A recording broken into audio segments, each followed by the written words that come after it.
abusiafo sese die ye nam top connect so e mane sika de bagana efi wiase afa na nyina ye nchia kapre ane aye free top connect amasika mane aye mrekra ye wohia ne se wo be download wo top connect app no e wo Play Store di ama wo Android phone ana se wo use iPhone so a ko Apple Store na download the top connect aye simple kra top connect wa manda buraduonum so wo Europe North America and Asia wo mane wo dofo sika fa top connect so a ayentem na emre na ma wa hoto so nso sese die sika mane di foforo kra any top connect so we yan chechemu bia fra top connect our +442 081 6155 and a +442 081 761 600 +447 882 950 088 and nasa hwehwe top connect our barefoot intafidie nyina so top connect fasika mane wa dofo asundjemu a wonchia kapre top connect yensu ye die nie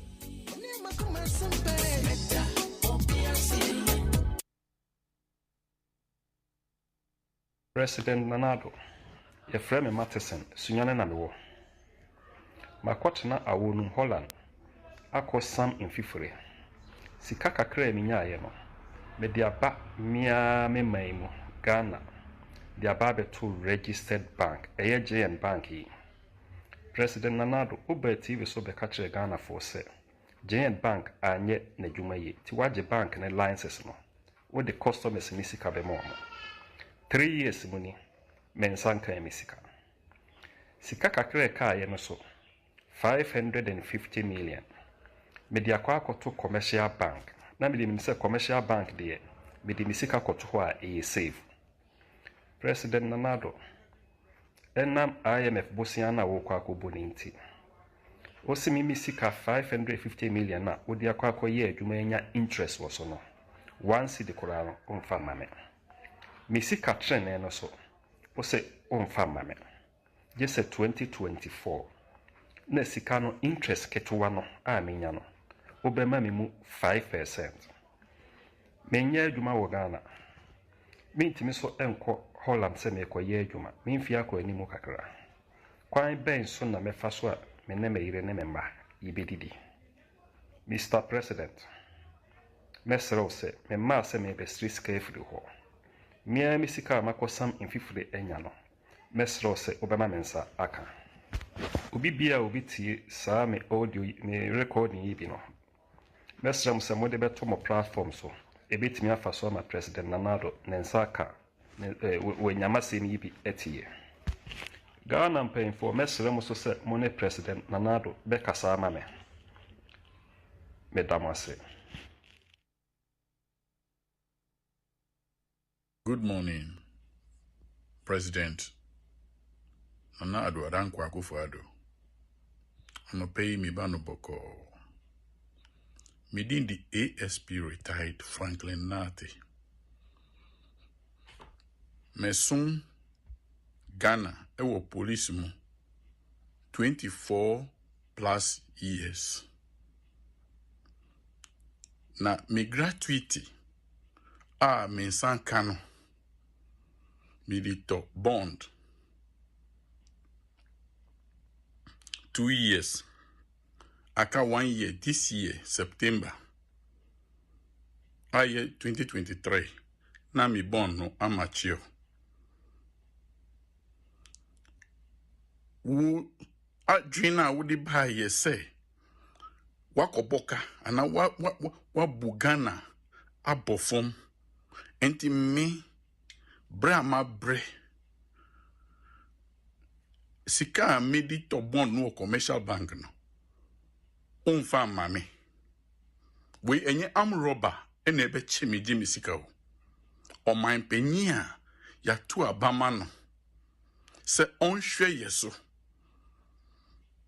emra wo fru plane 18,000 pounds an hour nkrofo kachre o wante emra wo fa so many ministers se omunu na oni omu betumi aye adwuma nkrofo kachre o wante ene your incompetence Inti me bre ama bre. Me di sika. Yedi tua me ka se gratuity. Me fa hwe me ho so no. Usi wafa. This is 2033. Se mi manum na upese omumbeji sika na minana no mo a minim. President, wani diemu misrew. Unuana ni bank edi enim eji loans no mfaso a wanya no misrew. Mano fansa mfaso no ekutu sika no. Me sika no mfa mame. Nanado utrimu yedin papa. Opia ma ye juma Ghana mra kire se 24 years plus no yentua meka as a retired officer no. Usi untua meka me nya 60 years ye. Nanado minister mi bisa wo. Have you been a civil servant in Ghana before? Have you worked as a civil servant? Please. Nanado. Mimpese. Mbe kasati o. Mimpese mbe dumi wusu eni ubusian derby. Midi yao esreo. Tise na Mr. Matheson. Efri sunyani esreo no. Jai misika mami. Midin di ASP Franklin Kwesi Nate. Mi tome bon wo commercial bank. It was Accra North branch. Please, I beg you, in the name of God, don't touch my money. Don't touch my money. Don't touch my money.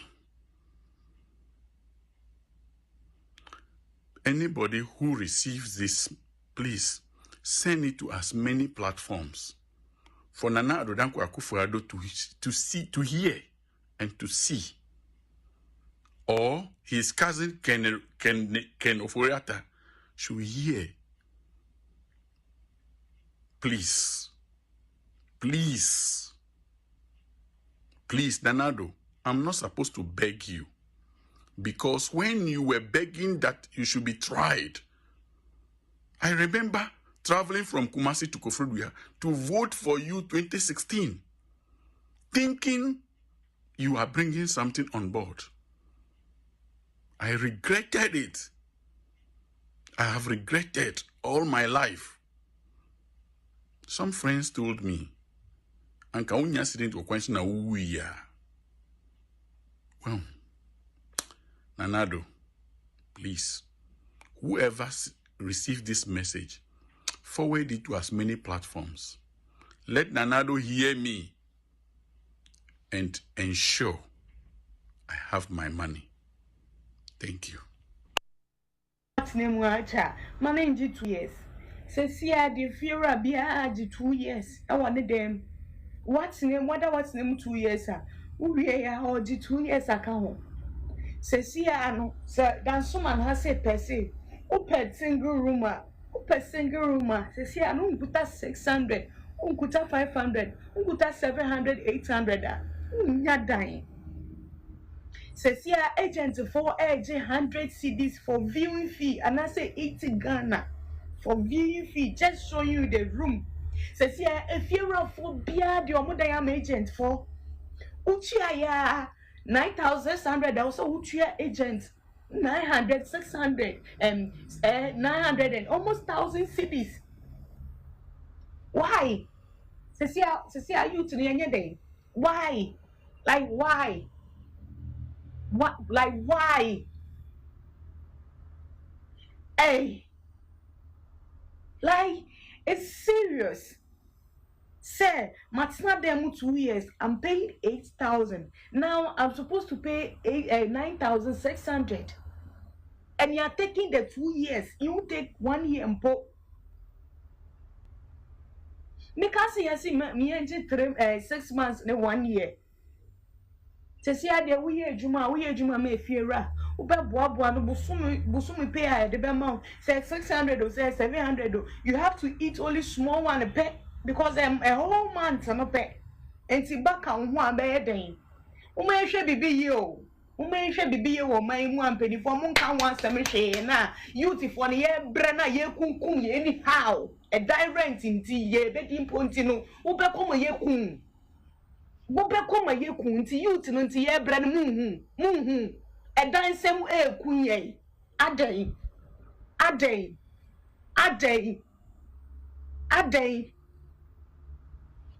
how Ghana ye ble papa adai.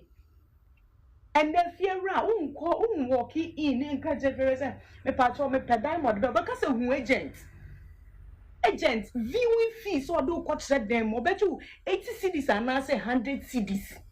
And then dance so man dying who could have 600 nothing room name or do 2 years 600 cities 2 years because of that and into the ultimate data or no person or two now or do a roof for a show on what 600 what 500. That they would turn into a person who 2 years.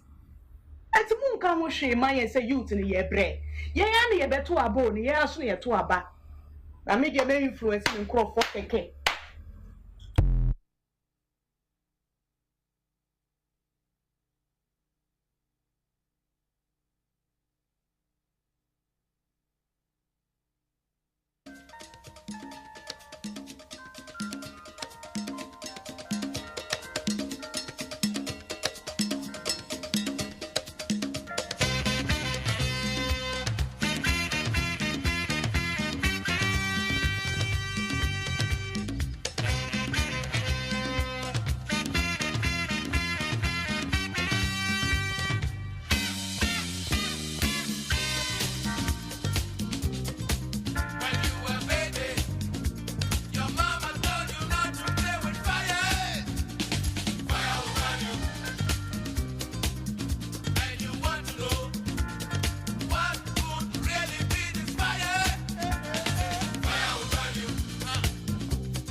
Right, it's now 7:25. Here comes the show. Tra-la-la.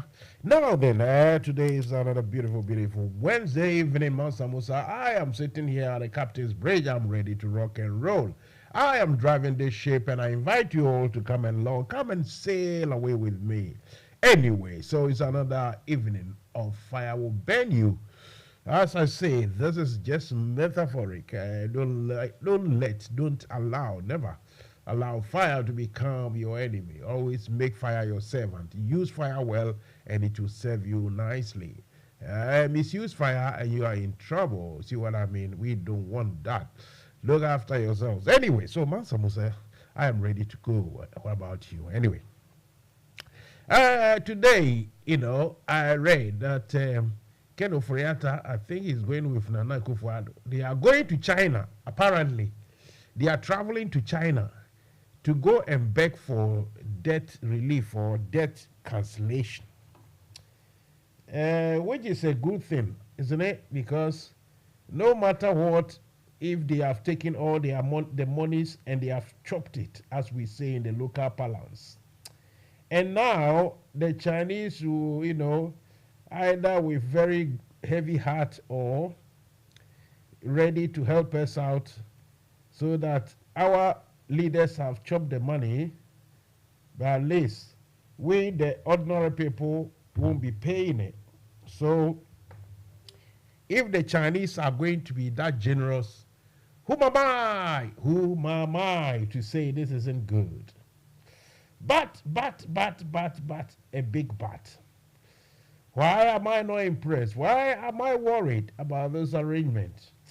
We will discuss it deeply. We will go into it in detail and we'll say if my worry is unfounded, if my, fears are just, as they say, groundless and baseless. So the story goes, it said Oforiatta leads delegation. Where is it? Can you open it for me? Thank you. Oforiatta leads delegation, a government, I'll say, Oforiatta leads delegation to seek debt cancellation from China. And this is reported and cited by GhanaWeb.com. It says the government of Ghana will this week start actively engaging external debtors with a view to getting debt cancellation, especially from the Paris Club of Creditors. The first stop, of a government delegation seeking debt restructuring will be in China, with Minister of Finance Ken Oforiatta will be leading the team expected in Beijing or Beijing. In my day, when I was in elementary school, we called it Peking. There you go. China holds a third of Ghana's external debt, amounting to $1.7 billion out of a total of 5.7 billion euro. Government only recently concluded a domestic debt exchange program as part of efforts to secure International Monetary Fund, that's IMF, bailout by March 2023. So by March 2023, the government wishes to have everything nicely done, all the T's crossed and the I's dotted and everything, so that we'll get some bailout from IMF, as usual. Ken Oforiatta, according to a Joy News report, told Svieja Schuze, the German the German development minister, that China has committed to a bilateral negotiation. The big elephant in the room is China, as in how they will comport themselves in the compatibility of treatment, because China wants to do bilateral. I don't get it. We will be visiting China by the end of the week to really discuss how they can envelope as quickly as possible. You see, when you read things like this in Ghana, it becomes so annoying. It becomes so damn annoying. Ken Oforiatta Kufuor have mismanaged. They've squandered our monies, including everywhere. And they are still going about pretending that they are the saviors. Ken Oforiatta and the Kufuor, as we speak, are very, very, very rich in hard currencies everywhere in the world. They are not going to lose a penny, a peso, a cent.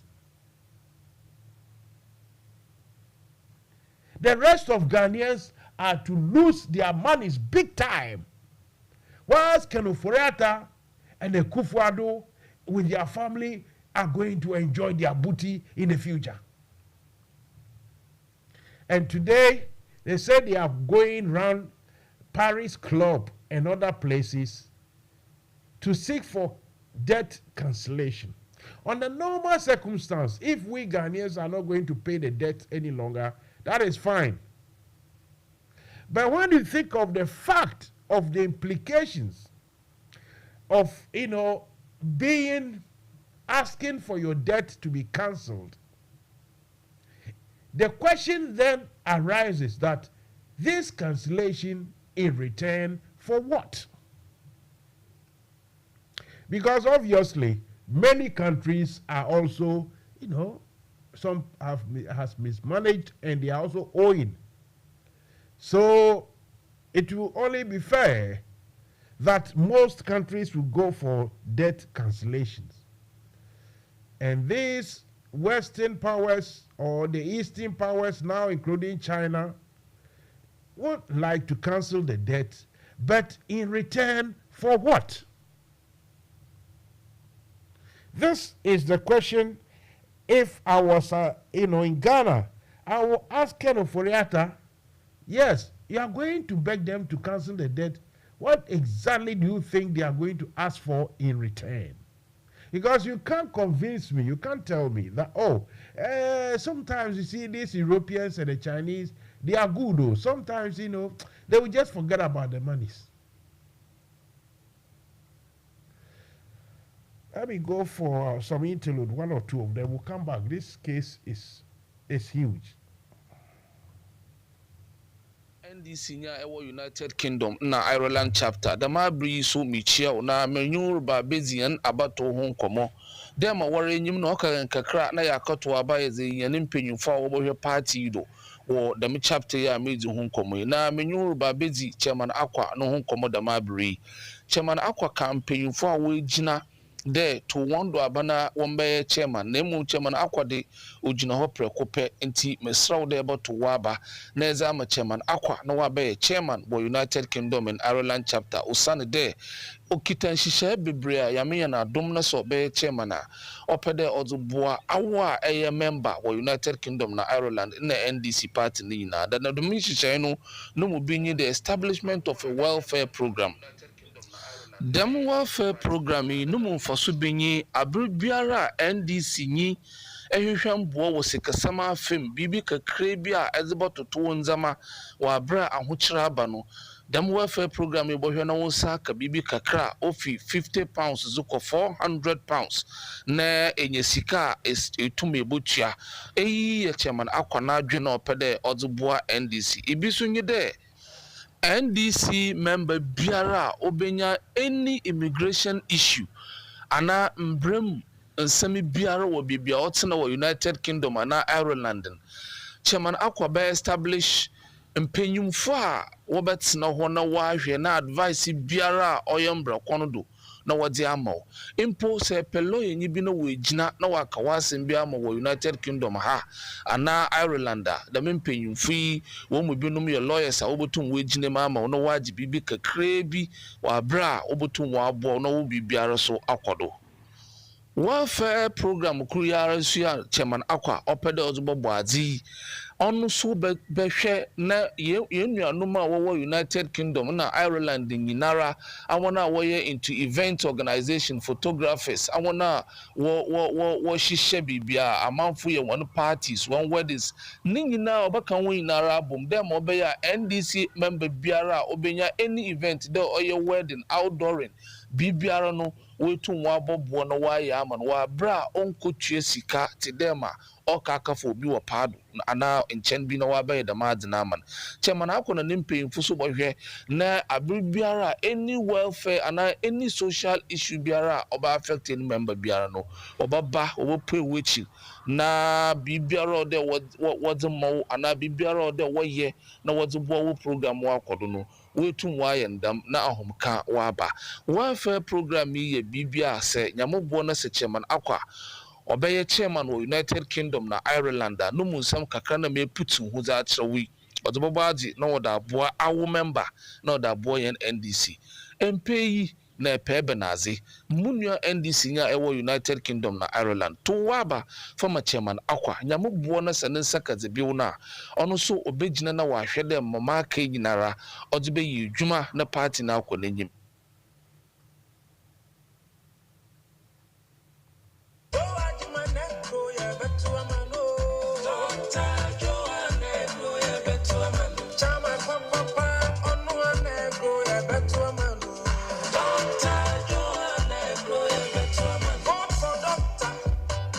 As chairman for UK and Ireland chapter, oh you need papa, oh you need a money who doctor Joanne,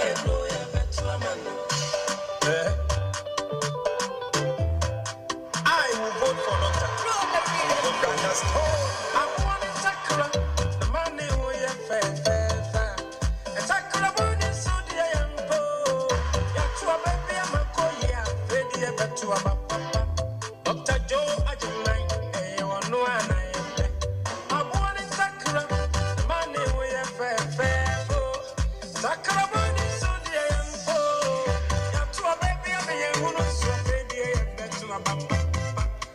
Joe, I can on no one.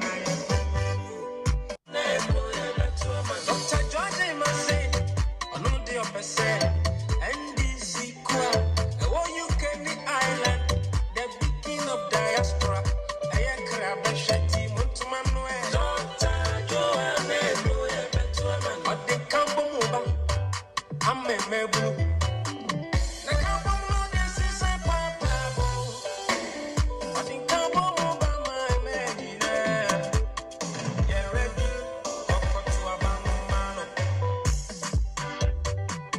Now, I'm speaking on behalf of Dr. Joe Ajimai.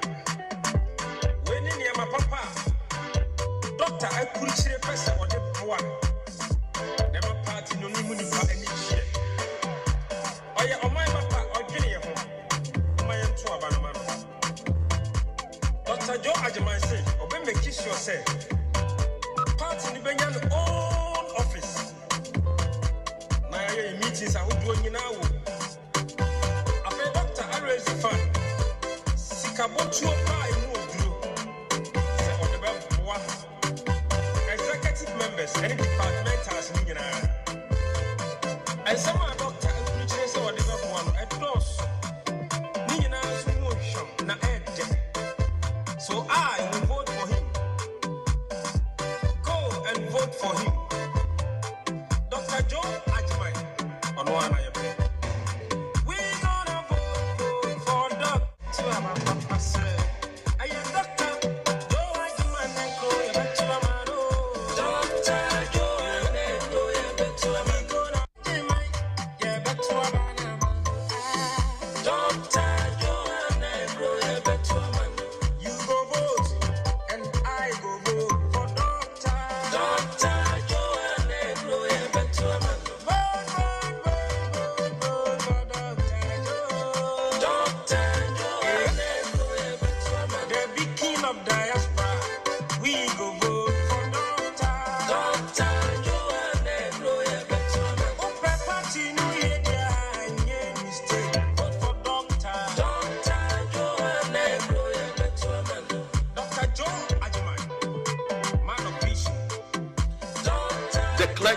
And the religious this thing, when they speak, they shake the foundation. And it is only the church that will address meaningfully the canker going on. And they want to silence all credible voices. Now, today, we will reveal everything to you. This question has, direct relation with the pronouncements of Reverend Professor Marty. Let me tell you why people do not want Professor Marty to talk. Listen, they have tried, politicians have tried all means, all means to muzzle me, to get me, but they can't. They come with bribes, fat envelope, $100,000. Listen. I want everybody to listen. Politicians came to my house with fat envelope, $100,000, not cedis, dollars. And also with the promises that, if you keep quiet, we will give you a house at Trazaco with swimming pool. You know what? We will give you 4-wheel drive. These people were lucky. I did not have big dogs in my house. Else I would have released the dogs to bite them for the whole world to ask, Papa Moderator, my boy one again.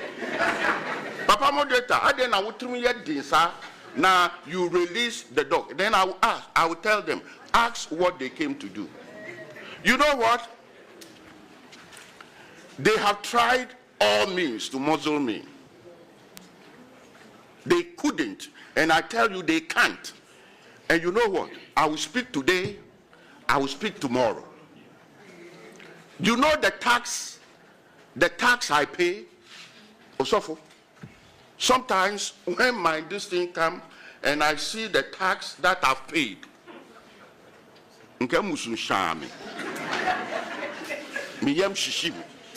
but at the same time I said, praise be to the Lord we serve, because it's going to build our nation. Then when my tax goes, you babies. There is no genuine pastor in this country. So for biani or genuine. Okay? There's no pastor in this country. I may say there's no single pastor. Oh my Ghana muha nyankupon ebina no kasachireno. They are liars. They are doing business. Obiango tinana sorry dem abina sorry ye business. Na sebi prebiasa youth no more Ghana so. Na mo akwatena sa sorry dem na mu ton nkumbia bi. Mutimi ko toss off calendar de bo simu dem say mu here protection. Abra sa sofuno or bodyguard. Na muti krom ha. And youth na mu o man mu ha no. This is the time I was say ye be new. Ghanaian youth, our eyes are opening. Senka sofu ni e genuine. Adena Christian counselor ye din na youth e wo man mu ha ye bre. Adentina Christian counselor who do ahimfu e wo krom ha. Everybody is quiet about what is happening. Crisis e wo man mu antinka ye wo sofu mu so mu dwin Ghana ho mu enyame ni papa. Nka sofu yo mu sori nkasa ma youth no. We don't have any genuine pastor in this country. We are in this country na sofu bibe shen come say shatawale wayarimpo anka wabewu. They are all in this country with lies. Black Stars kwako bo match na sofu bi di flyer bi ba out to say omuye fasting and prayers for Black Stars. Akosi saying. Okay. Enti ubia bonjo ewo Ghana wo. Right. So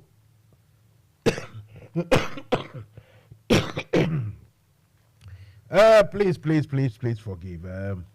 I'm recovering from a serious bout of flu. Anyway, so the news in town is that yesterday, the man we call Mr. President, that's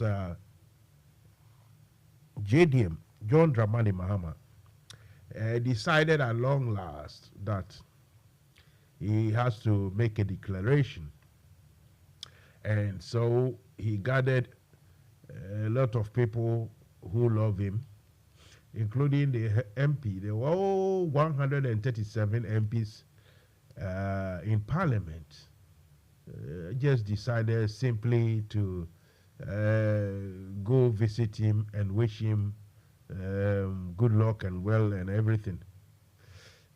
I mean, if the whole Parliament, 137, all of them, want Mahama to be their leader, the question is, the other people vying to become flag bearers, what exactly are they playing at? What exactly is their game? I'm talking about Zikojo Bonsu and Dufour, Kwabena Dufour, the Ashanti double act. Perhaps maybe they think with their tribal background, it may serve as an advantage. But it looks as if the election has not even been done, but it looks as if Mahama has won, hands down. So like I say, the rest of the people, what exactly are they looking at? Or what are they playing at? Tonight, I will try and have discussions with various commentators, including those from the other side, I mean the MPP group, to see if we can, have either a divergence or diverse views, or something that everyone will come to agree. I know some of the NPP people, for them, they always say, no, it's not good for NDC to bring Mahama. Why will the NPP people be interested if Mahama isn't that good? Why would they be worried that NDC have chosen to bring him back. I would have thought that if the guy isn't good and your opponent wants to rely on him, why not? But politics as it is, your opponent tells you that what is good for you usually might not be exactly the medicine you need. So, like I say, I will try and make the conversation, balanced by getting other people, into it to have conversation. Maybe at a point we'll do it, we'll do conference call. At a point it is going to be a conference call so that we can all discuss together. And today, what I want to do is, apart from one or two people that I will get, I'm going to contact them in Ghana, I want to ask 3 of the 4 people vying for chairmanship position in UK. The reason I said 3 of them is that yesterday I had one of them in my studio, and I asked him the same question, and he had his view already. That is Joe Oswajima was here. So immediately I got the information from Accra. I asked Joe Oswajima, and he spoke about it, his opinion and everything. So it's only fair that I will get the 3 of them, the rest of the contenders to also come and have their say. So I've already contacted Mr. Conrad Dumba, then I've contacted Mbamba, the 4 agree, and I've contacted Mr. Kwesiakwa. So what I will do is, I've got Kwesiakwa waiting. I'm going to cross over and call Conrad. Mbamba said he will come in later. So what I'm going to do is, I'm going to add another call so that the 2 of them will have it as a conference. So here we go.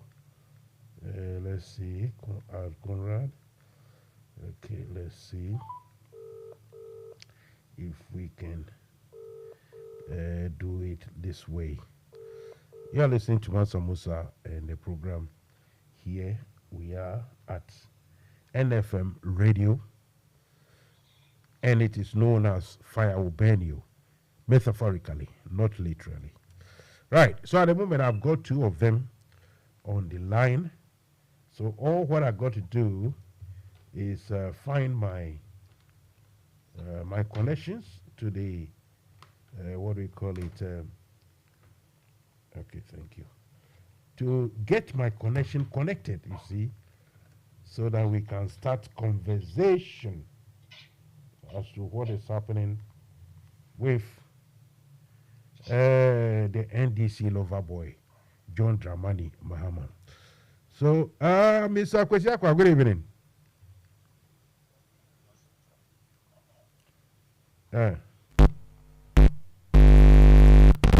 I'm going to let me do the microphone properly. It looks as if it's hanging akimbo, so it's not properly connected. I could hear you, but the listeners couldn't. That means it's not well connected. I hope it is now. Kwesi?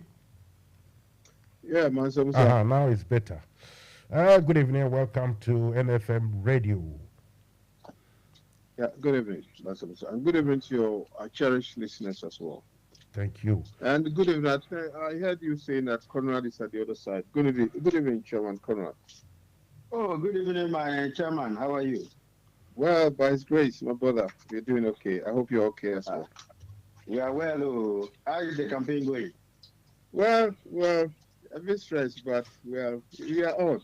That is it. For God and country, carry on. And good evening, connection from AKA Mansa Musa. Look, I'm not well. You people, leave me alone. Look. Drink ahunka ginger. Where I suck some ahunka ginger, you'll be fine. You are here.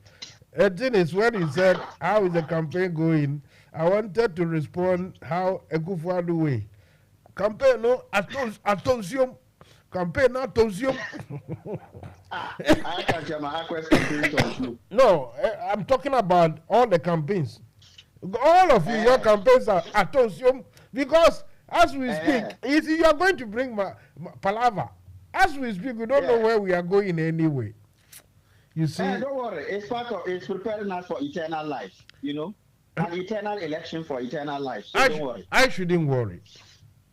Yes. I'm worried sick, like a parrot. That's a classic case of observers are worried. It's true. But they say observers are worried. The one wearing the shoe is the one feeling the pinch. Exactly. So, that's what they say. Observers are worried, but participants are active and strong. So well, we haven't got much of a choice. For we are choosing to do this for God and country. So nobody said it was going to come easy. Oh. It's they are all opportunities for improvement. Okay, gentlemen, I've called the two of you. In fact, Chairman Baba said he will join later on to discuss your NDC news of rejoice or happy news coming yesterday that your boss, the lover boy Mahama, has now decided to put everybody's misery aside and announce that he's now going to take part in the competition. Someone told me that if he didn't take part, they will put some fire on him and you will see.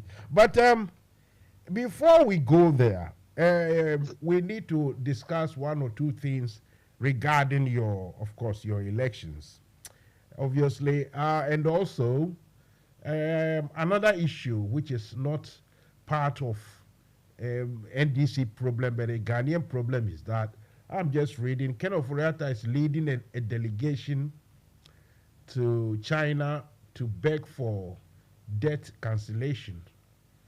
To me, it's a good thing. It's a good thing if Ghanaians are not going to pay the debt that, we didn't sort of benefit from it. But the problem is, these people don't do charity, whether the Paris Club or the Chinese. So if the Chinese gave out, let's say, 600,000, it says about 1 billion, but 600,000 for bauxite, the bauxite is not coming, the 600,000 is not coming. For them to give, that money away, the question is, what are they going to have in return? Who takes this one first? Musa, I'm happy to go first with the permission of my senior brother, Chairman. Conrad, all yours. Go ahead. I'll come in when you finish. Thank you, my brother. I think that the first thing is the point where I disagree with you, Master Musa, is that if you like, cancellation of our debt will be the best thing for us. Because you see, it was Confucius that said, you don't give a man fish, you teach them how to fish. China did not develop on freebies.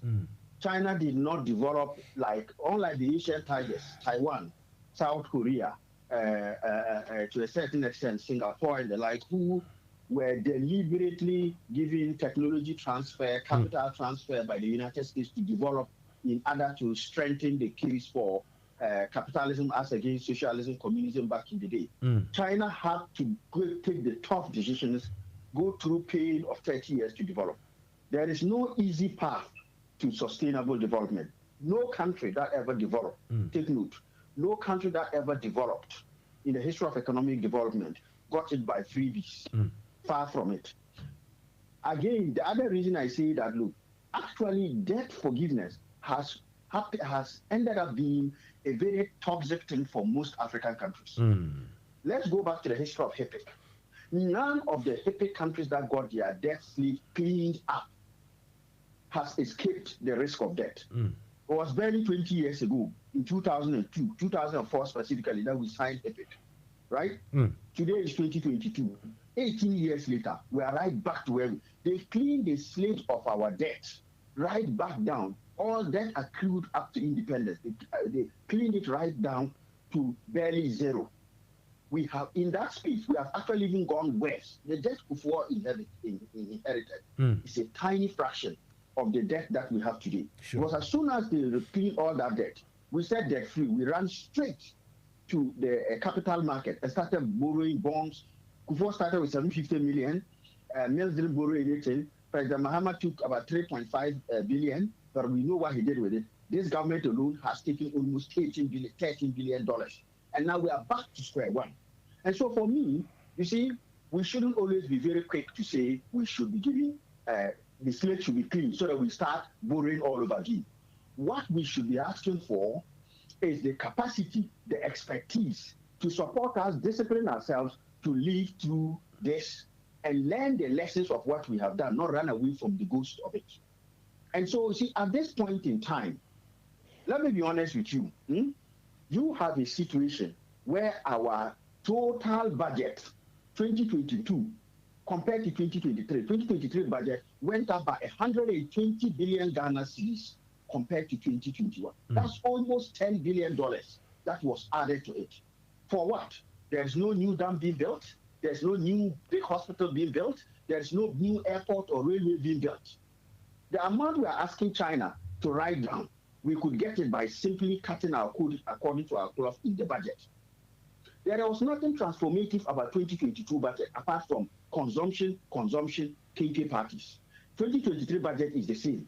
So the question we should be asking ourselves is, why are we spending an extra almost 120 billion Ghana cedis on it? Converted at the prevailing dollars, that's almost 10 billion added to it. For what?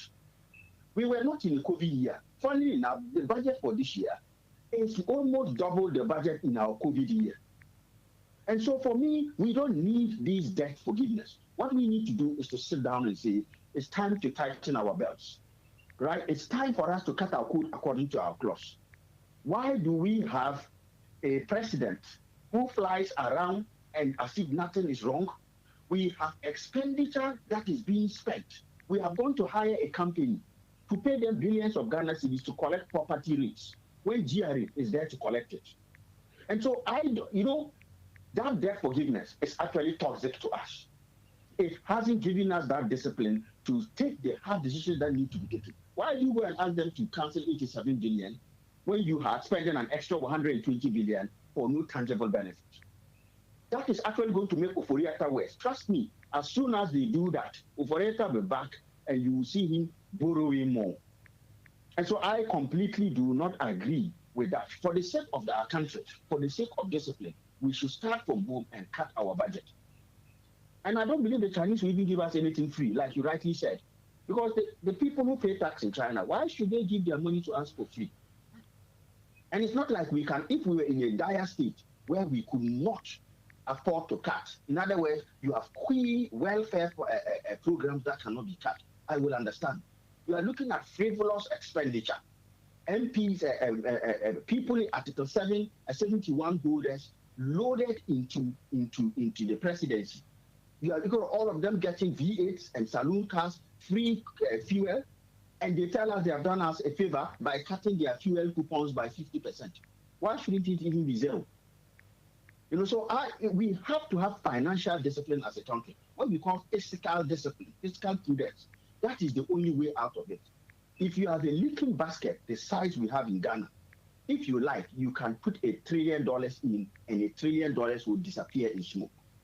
So that is my take on it. I do not think that instead of flying to China to ask for 87 billion debt reduction, he should have stayed in Ghana and cut the 120 billion he has increased our budget in 2023 by and keep the budget at 2022 levels. After all, in 2022, we already went through a lot of hell or sufferation, as the Rasta man will say. We're even going through worse sufferation now. And so in that context, it doesn't make sense to go begging for 87 billion to be cut down when you are increasing your expenditure. Hang on, let me get Alaji. Alas, I think he's trying to call. So let me do the conference call, then we can all participate. So please hang on in there for me. You are listening to Samusa, and this program is called Fire Will Burn You. Hello. Yes, sir. Alaji. Yes. Now, okay. As it is, yesterday I interviewed Dr. Joe Usajma on the same topic. I mean, Mahama's declaration. So it's only fair that I'll call the three of you tonight for you to also make statement on that issue. So in order not to make it long and winding, I've got the three of you here on conference. That's Conrad, Kwesiakwa, and yourself. So as you have just come in, kindly introduce, not introduce, but the salutations so that we can carry on. Yeah, good evening to your cherished listeners across the globe, especially the members of the great NDC UK and Ireland chapter. I hope everything is okay. And well, I said Kwesi and Conrad are on, so if you were standing. Good evening to my fellow comrades and fellow contestants for the position of the chairmanship of the UK and Ireland chapter. Right. Yeah, good evening, Chairman. Good evening. Good evening, outgoing chairman. I hope all is well. Thank you, my brother. I'm the good evening, chairman. This fight, maybe small fight. Anyway, before Chema came in, and Mama came in, Conrad was on the floor. So, Conrad, if you conclude, the question is, Ken Oforiatta is being sent to China.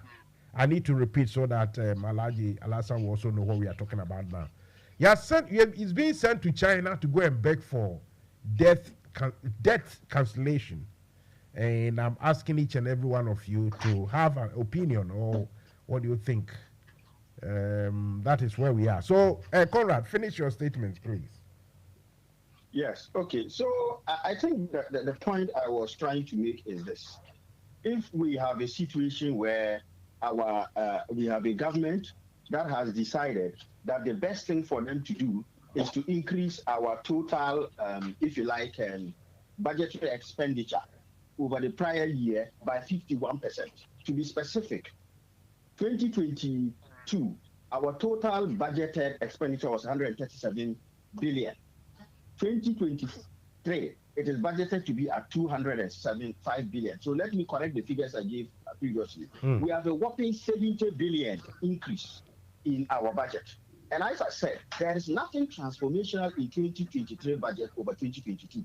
There's no new hospital or airport or dam or massive project that will inure to the benefit of citizens that warrants this extra 70 billion.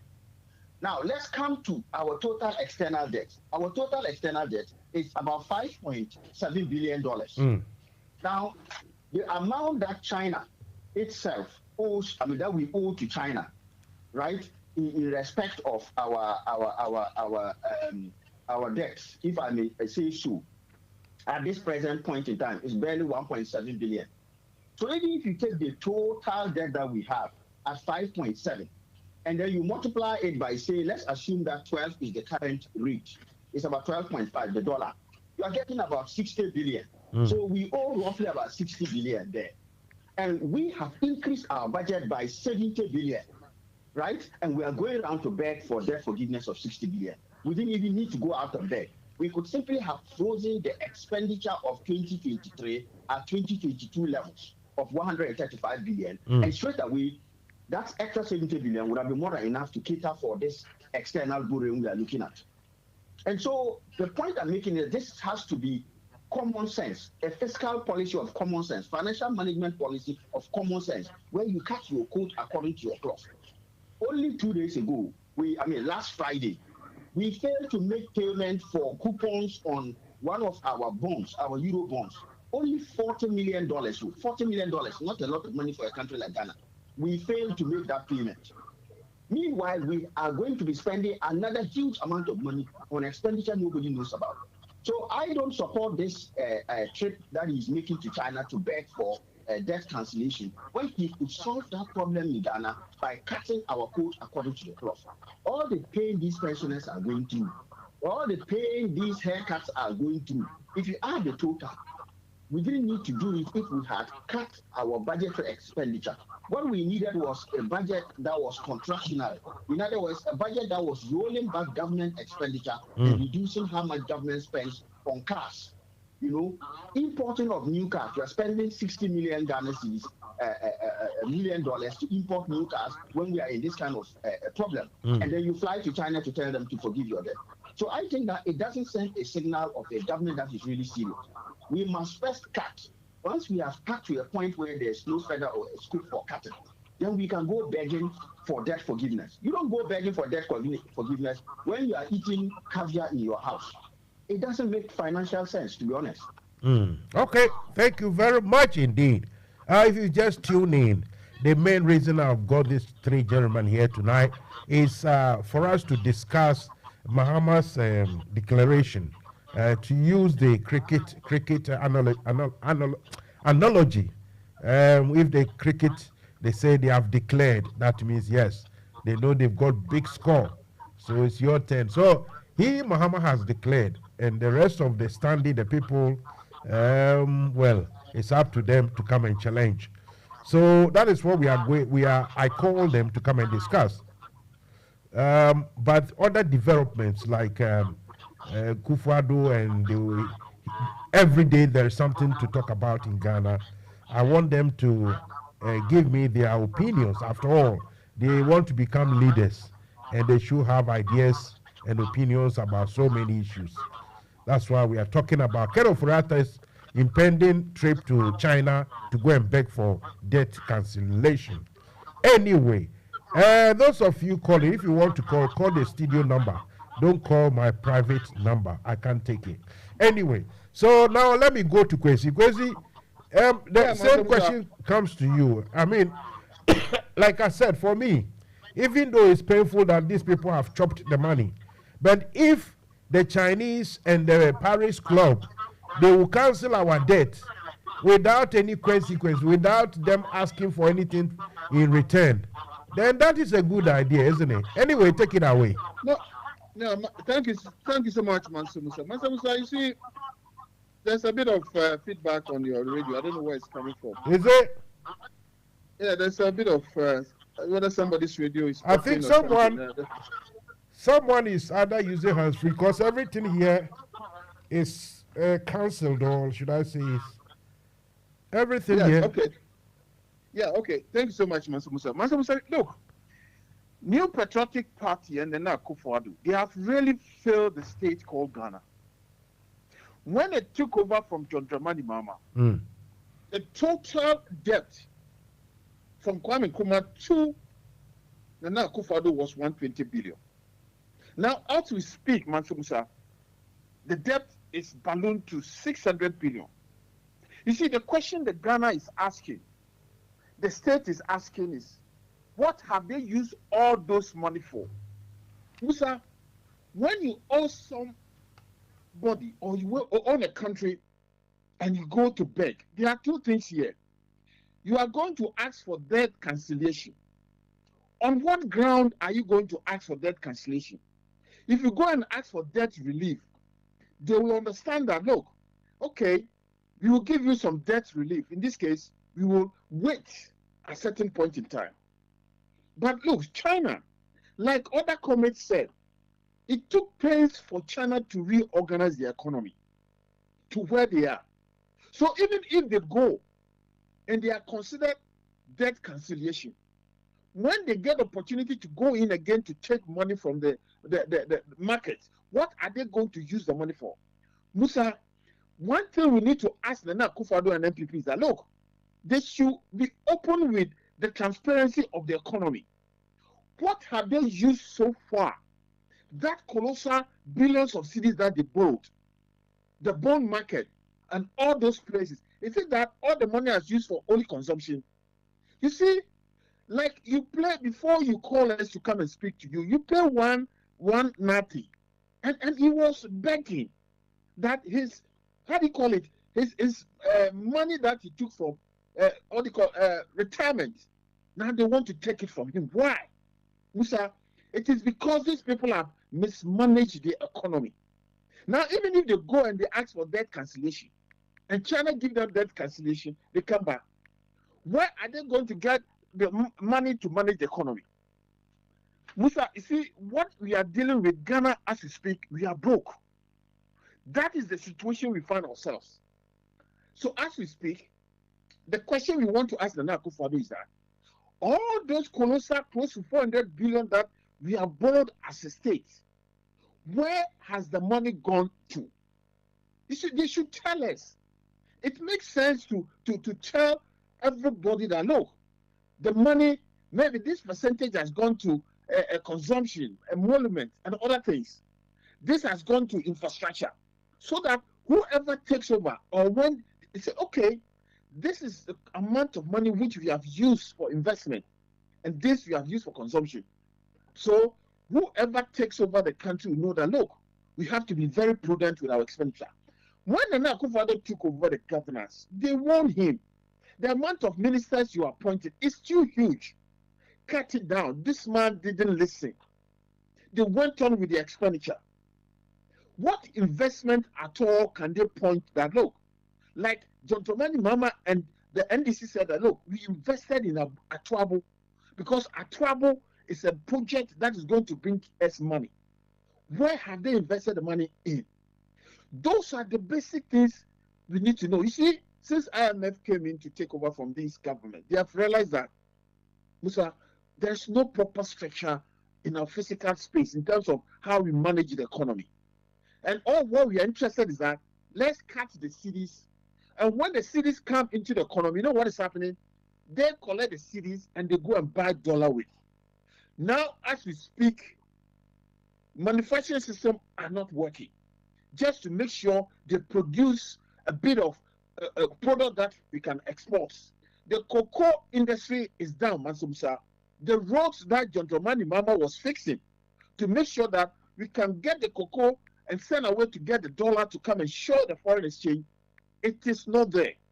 The oil we have, Musa, it is nothing to write home about. Look, let me tell you, Chinese will tell them that, look, we can give you debt relief, but however, you have to exchange it with something. They should go and ask Zambia what they did to Zambia. You see, Nana Akufo-Addo and the finance minister, I wonder why Nana Akufo-Addo is still keeping the finance minister in office, because this man is not economist. He's not. He's bank investor. So why is he still keeping him? In the situation where everything is not working, what will do that, Musa? You do changes to reverse the situation. Musa, you see, our kidney in our body, when the doctors tell you that, look, there are certain food don't take. If you take it, it's going to make your kidney toxic. You stop taking that food. But if you tell the doctor that, oh, I don't care, I will eat what I will like, eventually what we do is that you are breaking down your kidney. Eventually, you die away. This is what these guys have done to the state called Ghana. They have really, Ghana is broke as we speak. So if they don't go and ask for debt cancellation, how they are going to manage the economy, Musa, it's a big problem. Now, IMF is making sure that certain things they were doing, like expenditure, paying of emolument, where to get money to pay for all those things, Musa, is becoming a problem. So you know what? They should go to China. We are waiting to hear what China is going to tell them. Whether China will say that, look, it is just cancellation. China can't tell you that, look, I'm just cancelling the money because, oh, you are from Ghana. No. Musa, if you go to bank and borrow money and you can't pay, what the bank will do is that they'll tell you that, oh, okay, come and let me restructure your loan for you. If you go, what the bank will do is that they'll sit you down and restructure the payment agreement so that you are free. They won't tell you that we are canceling it because you are handsome or you are pretty. They'll restructure. If they know that your position is such that there is nothing you can do, then they declare you bankrupt. If they declare you bankrupt, you can't even borrow anything from the market. That is what is happening to Ghana. You see, I'm only hoping and praying that when John Dramani Mahama take over the governance from these people, he get very good economists to support him. Because the whole that these guys have created, some of the loans which will start paying in 3, 4, 5 years, I wonder how we are going to manage it. Musa, so the only thing that we will pray and hope is that something should happen within the next 2 years before NDC took over governance, because Musa, Ghana is broke, because the revenue that is coming in is not matching our expenditure, and they are not listening in terms of the expenditure at their disposal. Musa, at point in time, if you used to be a millionaire and you see that your income is not matching your expenditure, what you do is that you cut down your expenditure so that you can meet your needs. But you see, the two people in power are to speak, Musa.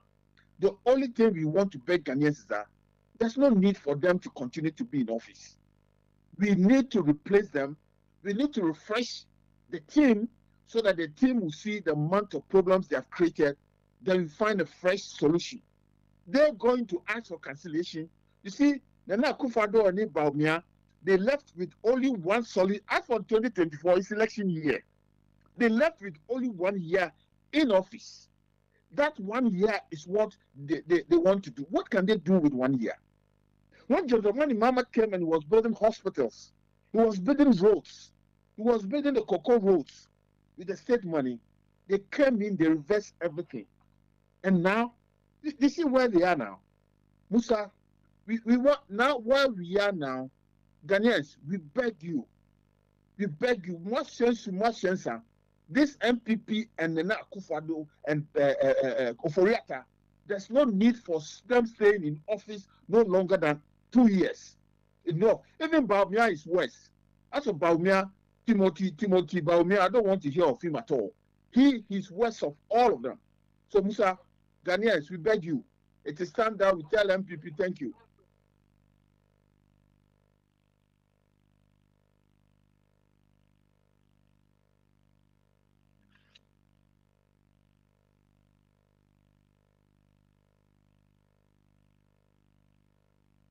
They should, Musa, whether they will get cancellation, they've used the term cancellation. If they will get a cancellation, we live to see. If they say debt relief, I will say, okay, it makes sense. Because Musa, if you owe a bank, you go to bank and you go and beg them, the bank will tell you that, look, we will give you release. But you go to the bank and you tell the bank that, oh, I want you to cancel it. But those guys, they are investors. So they've invested their money in Ghana. And they are waiting to collect their money. Now you are coming to tell them, oh, the money I took, I can't pay, so cancel it. What sort of trust do you want the other nations to have on you? You can't go and just tell them, cancel my loan with you. No. Go and say that, look, I want relief so that I can restructure my economy. Those are the things they should go with, not cancellation. That is my thinking, Master Musa.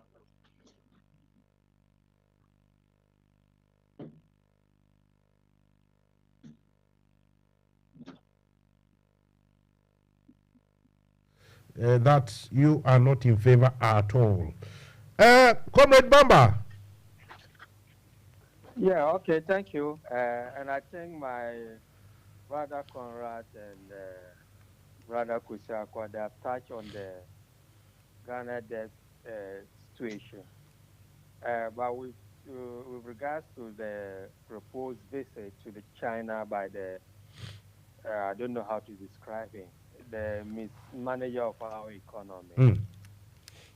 We need to trade carefully because Nana Akufo-Addo and the finance minister is cousin cannot be trusted. They have mismanaged our economy. They have borrowed in total more than all the government since independence. And as my brother said, there's no any evidence of what they have spent this money on. You can't borrow to organize kinky parties. You can't borrow for recurrent expenditure and expect the economy to be in the right shape. If you recall, at the beginning of their first term in office, Bawumia used a term he called reprofiling of our national debt. Sure. And they succeeded in reducing our statutory obligation to servicing of our national debt. What he did at that time is to consolidate all our debt and then extended the repayment period, and of course, at a very higher interest rate. So my worry is that this loan that he's going to China in the name of trying to ask for cancellation or whatever it's going to be, were contractual loans that were debated, negotiated in Parliament before they were approved.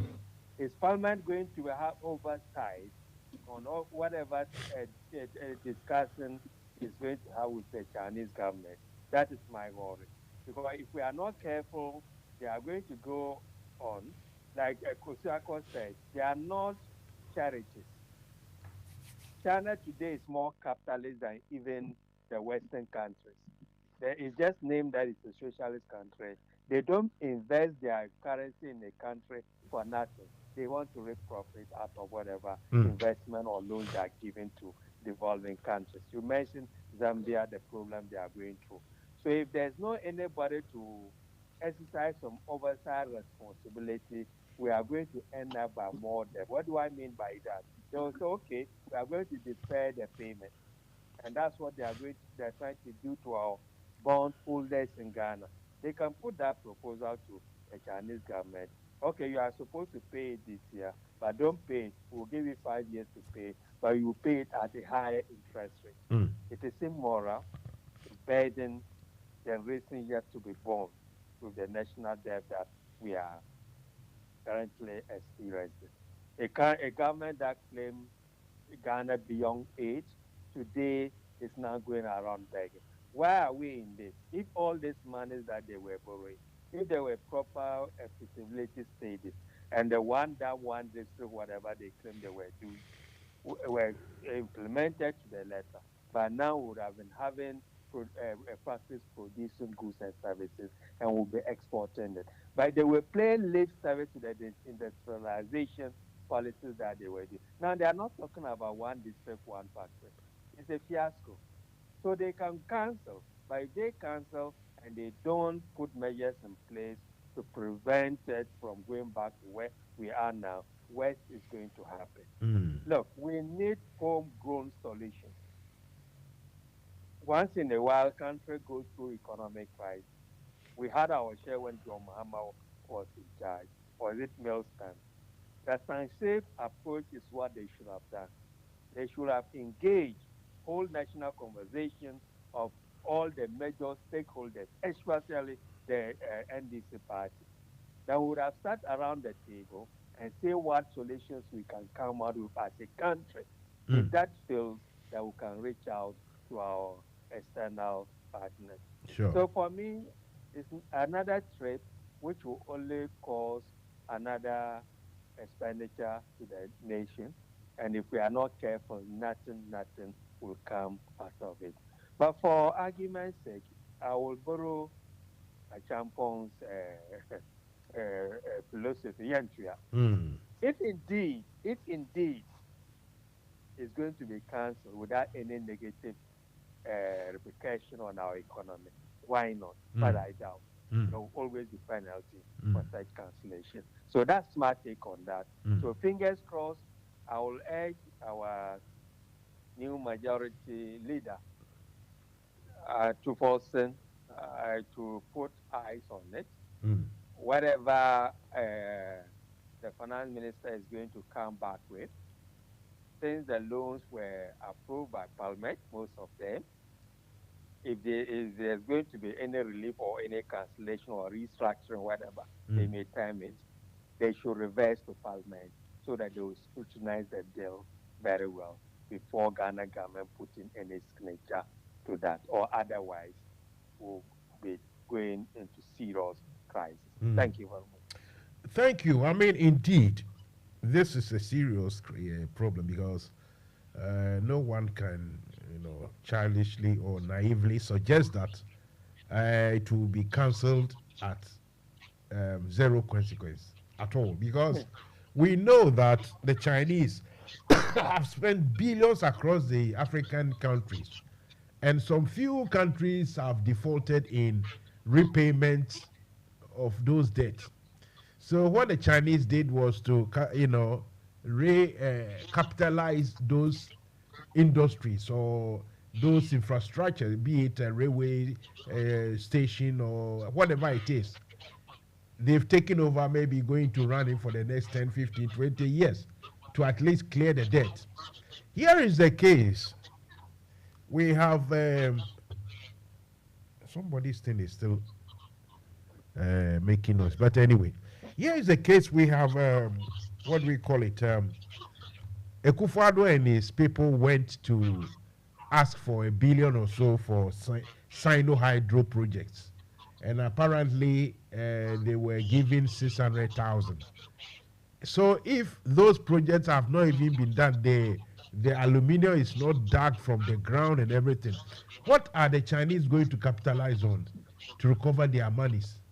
They can't just give the money away. So, like you said, Chairman Bamba, I totally agree with you that Ghanaians will have to know exactly what is going to go on. The parliament will have to know, because experience have taught us that these Akufo-Addo and his people, anything they say, there's, it's like the physics or physics chemistry rule, or physics, that to every action there is equal and opposite reaction. Everything these people say, there's something either negative or something different behind what they tell us. From the monies they presented to world financial institutions, they send different composition of accounts to outsiders, then they send a different one to the parliament. All these things has happened. So we can't trust the Akufo-Addo and these people to just say this, that, oh, they are going to beg for debt cancellation and we start clapping our hands. They are talking about the parish club as well. You see, for me, I would say that our country will be sold.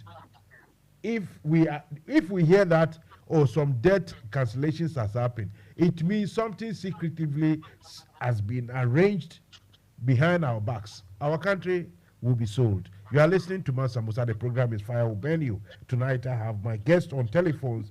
It's not a debate, it's just conversation between themselves.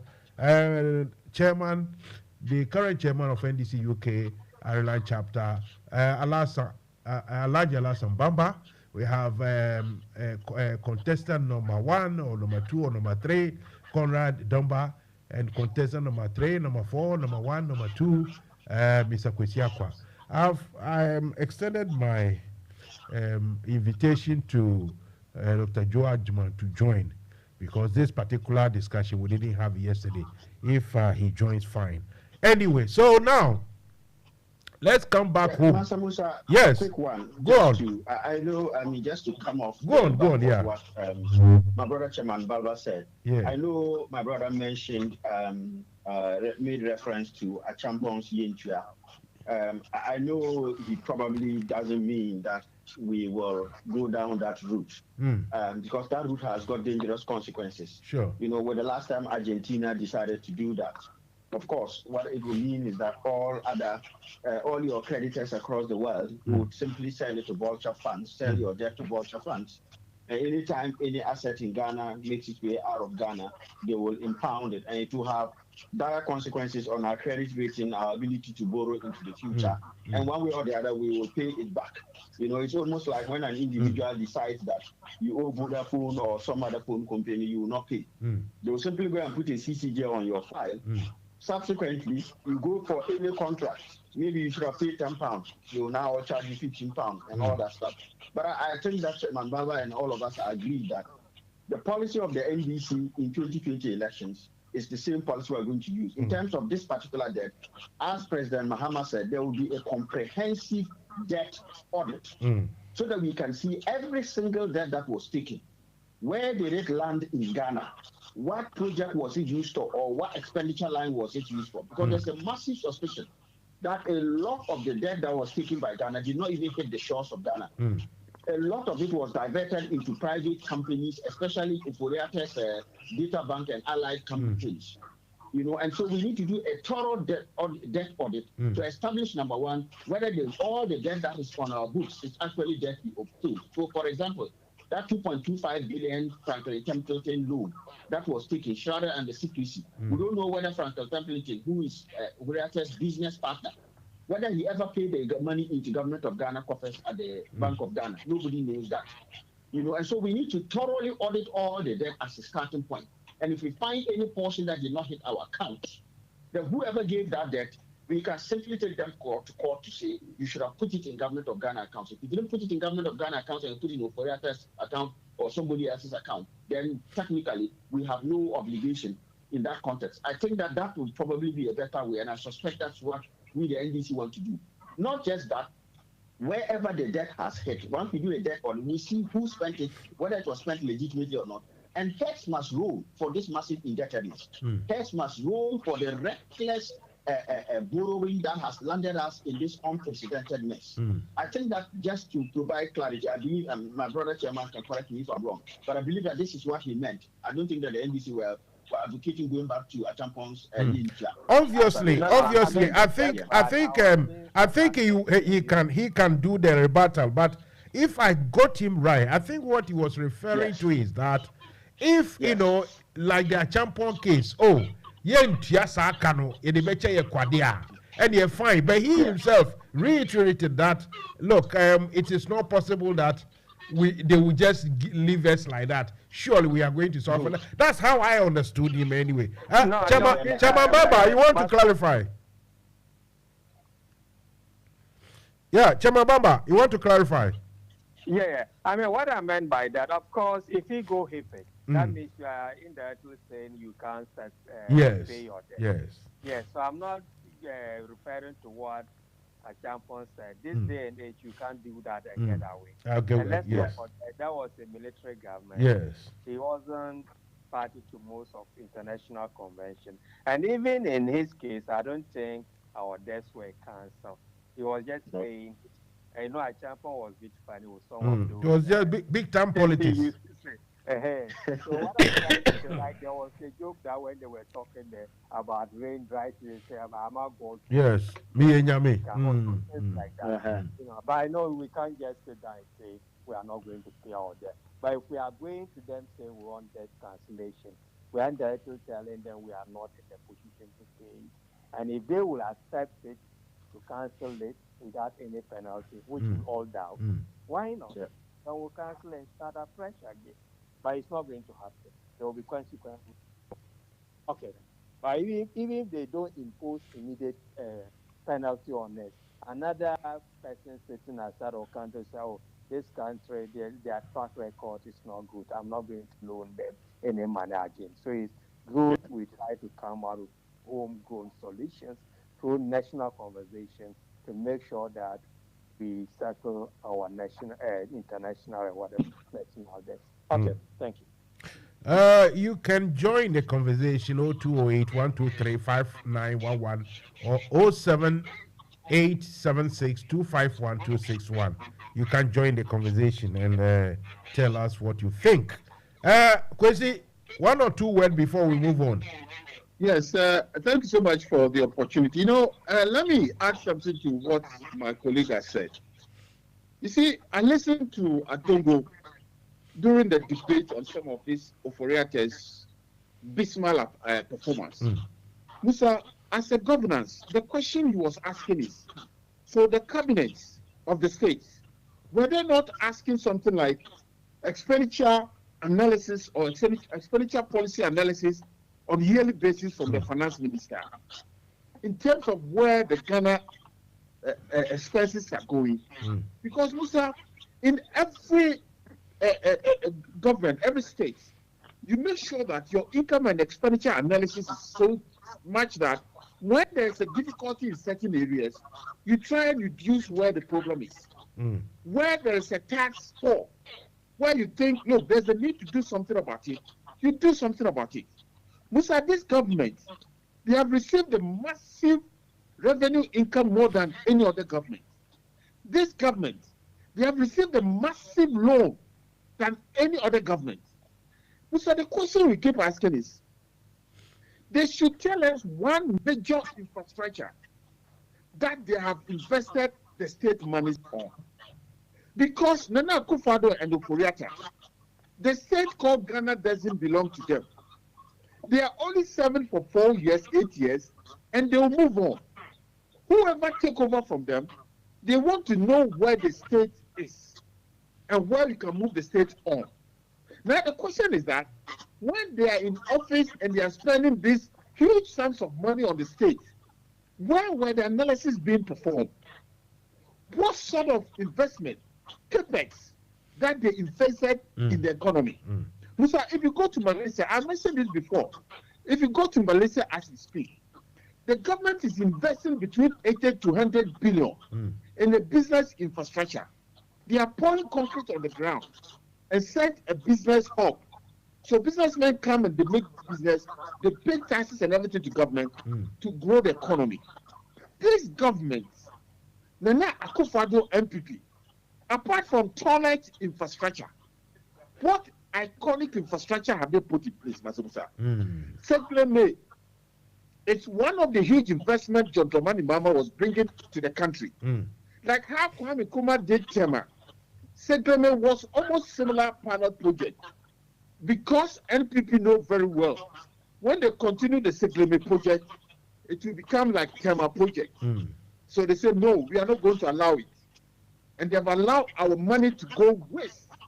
Eventually they come and say that, no, let's dispose of those. You see, New Patriotic Party as governance, if you go into history from Kwame Nkrumah to date, they are a group of people, they are not interested in developing the states. What they are interested is that the amount of money they can take from the system and build their huge mansion and houses. You see, they forget that when they go and cut the cities, they pump into the system. They share the cities among themselves. Then they themselves, they use the cities to go and buy dollar. So we are doing something called, we are looking our currency to change the dollar within. Whilst the foreigners are changing their cities into dollar to flight, they are also using the cities to cause inflation with the dollar. They are not looking at all those things, Masamusa. The problem we have with Ghana now, Ghanaians, NPP and Nana Akufo-Addo, I think they have finished their term. All right. We need to vote them out and make sure we get another group to come and check what we can do for the state. Thank you so much. Thank you. Mr. Edward Ejapo on Facebook. He said NPP leadership must rise against Nanado dictatorship on Oforiata. Ghana deserves better. All right. That's good to know. Anyway, let's come back to something that is okay, that somebody has called just. So let's listen to what the fellow has got to say. Then please hold on. I'm trying to connect you to the system. Then you can also have your say as quickly as you can. Okay. Let's see if we can hear. Okay. Hello.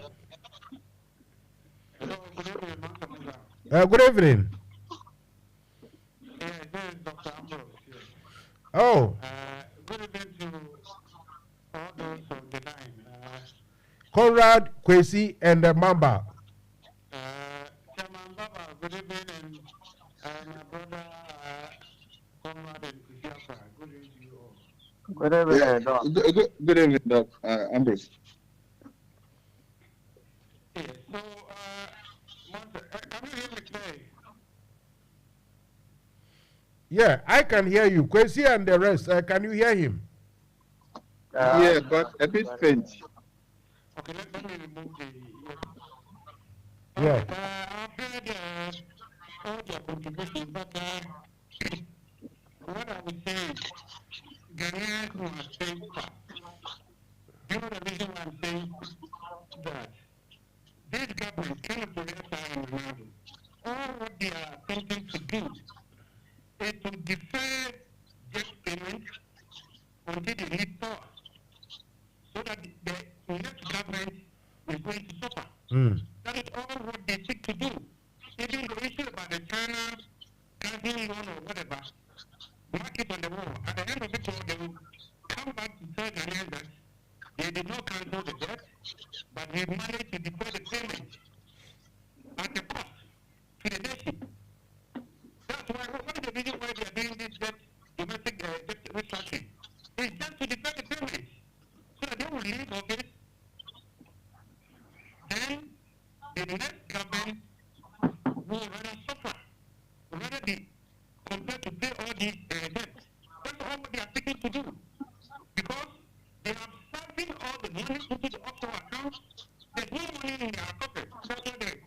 today bankrupt. And that's all what they are taking to do. So I'm always urging the minority environment to try to prevent this government from this Machiavellian techniques or tactics that they are trying to use to push the burden after 2034. And when that comes, will be crippled. That's all what they are seeking to do. So that's the one position I have for now. And that's, we must open our eyes, and also we must act as concerned citizens. I always say that it is time for a sustained protest to push this government to do the right thing. If you look at all the developed countries, all the good legislations, laws that we are benefiting in the diaspora was caused by protests, demonstrations. Look at what we are experiencing now. Teachers are on strike, nurses are on strike, universities are going on strike, railroads are going on strike. All what they are seeking to do is to for improvement in the sector and also in their lives. So Ghanaians must rise up, and I always say that sometimes some of them will organize demonstrations, they will walk a longer distance. It's not effective. They should occupy the place. You occupy themselves for the whole week. It will bring the country to a halt, but it will bring a good change. It will compel the government to do the needful, to do the right thing. But if you don't do that, because this government doesn't listen, when you are pushing him, that's when they even will do what? Act recklessly. We must force them. If we force them and they cannot contain the fire, they should exit like how Campoy flee to Cote d'Ivoire. That's what we must do. Else, the next 2 years, this year and next year, we must embrace ourselves for the West. So thank you very much for giving me this opportunity. We must rise up and kick this government out. Thank you.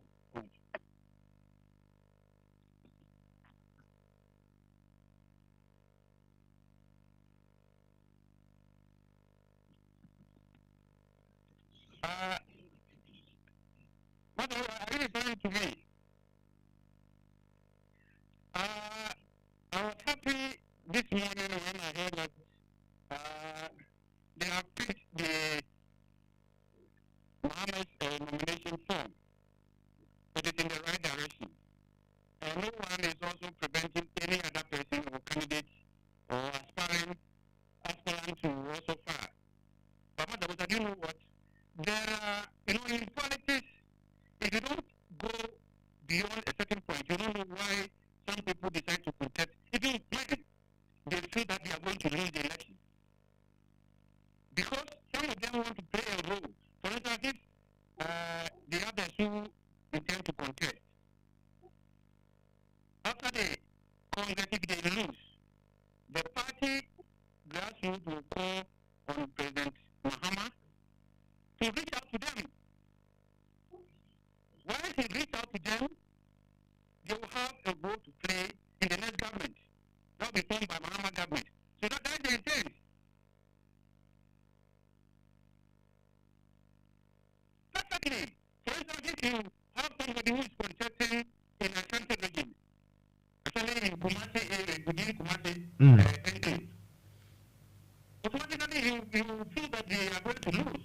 But some of them contest because they intend to be a chief executive, they want to have a position.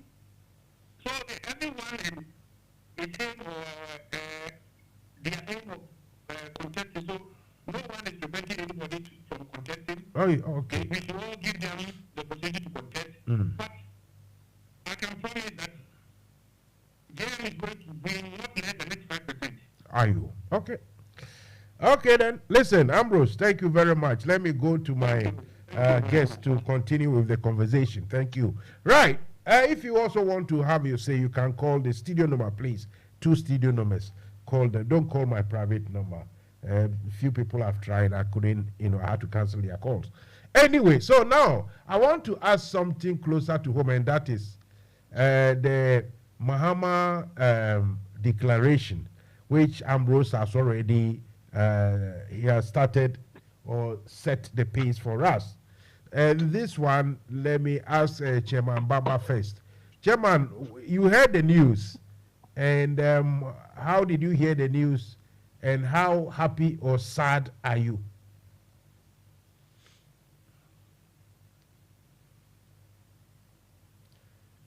Hello, Chairman Bamba. Hear me. Oh, sorry. Can you hear me now? Yeah, Chairman, can you hear me? Yeah, I can hear you. Okay. What about you? Yeah, I'm here. I can hear you. I'm asking about. Yeah, I mean, it was news that some of us, political observers, have been expecting for a very long time. I think since we unexpectedly lost the 2020 election because we were cheated. Things were clear that John Mahama had won that election. MPP stole it.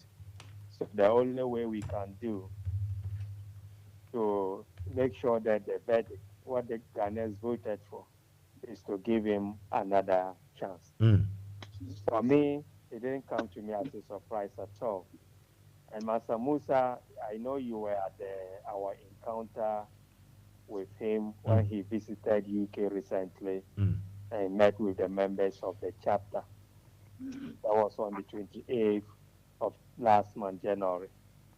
If you recall, he made it clear at that event that he will be announcing. He didn't declare at that event. He said he will be announcing, making an announcement about his political future in the month of February. And for me, that was reassuring. With all the units, the platforms within the NDC, the former president and our incoming president has chosen the UK and Ireland meeting to give a hint publicly that he's going to be declaring. There I knew that he's definitely going to say he's going to contest again. And if you recall at that event again, when I was going to introduce those sitting at the high table, I referred to him as our flag bearer. I don't say presumptive, whatever. I said he's our flag bearer. So for me, it's something I've been waiting for since the next year on the 28th or early this month back to Ghana. I was expecting him to. But like Dr. Ambrose said, look, NDC is a democratic party. Majority will support John Mahama. But that's not to say the move is to stop any potential presidential aspirants. Because I read today that there are two other candidates. They are likely to take their forms on Thursday, that's tomorrow, one in the morning, one in the afternoon. I mean, they are all welcome. We will continue to work together, make sure that we have free, credible presidential primaries. And then I have no doubt in my mind, those two senior comrades, whatever the outcome is going to be, will rally behind President John Mahama so that we can prepare ourselves for election 2024 to rescue Ghana, save Ghana from their current unfortunate situation. If I have my own way, I would declare a UK and Ireland chapter endorsing. But as you know, by the party rules, I need to do proper consultation with the executives and rank and file of the party. But I think it's a popular opinion within the UK and Ireland chapter that he should go. I've never heard anybody speaking against his John Mahama running for the presidency again. So it's a welcoming news, reassuring. He's the most popular and marketable individual in NDC today. So if you have that at your disposal, and you are going to try somebody else, a risky gamble. So it's an international statesman. He was in Germany this week. It was a security main conference that he was invited. I mean, you can't afford, if such a person is in your party and he wants to contest, he has the appetite and interest to put him aside for somebody who will just come in to try his luck. So I will urge our fellow NDC members, especially members of the UK and Ireland chapter, to see it as a reflection and reassuring. And the fact that he gave the hint at our meeting means that he has confidence and respect the UK and Ireland chapter. We should go all out to campaign for him, especially those who are not in any position of trust. They can pack, do flyers, whatever. And I'm going to do it very soon to make sure that John Mahama is elected our flag bearer. I did it 4 years ago, and I'm sure when I go, if I'm retained and I'll go back to Ghana to elect the flag bearer, I'll still endorse him or elect him as our flag bearer for 2024. Thank you very much. Thank you. Please, caller, let my guests have a flow. The other two to speak, then I'll come to you. So please bear with. Chairman Kwesiakwa. Yeah, Master Musa. On Mahama, take it away. Yeah. Thank you for giving me Mama. But current Chairman Baba, I think concerning the election itself, we have to be a bit open and clear until the primaries are over, so that we don't take the whole structure into campaigning for one man. It's going to be a problem. Yes, Master Musa, I think with JDM's announcement, I think we in the UK and Ireland, we know very well that it's going to come, because when he came here, like Chairman Baba said, he's going to go to Ghana and declare his intentions.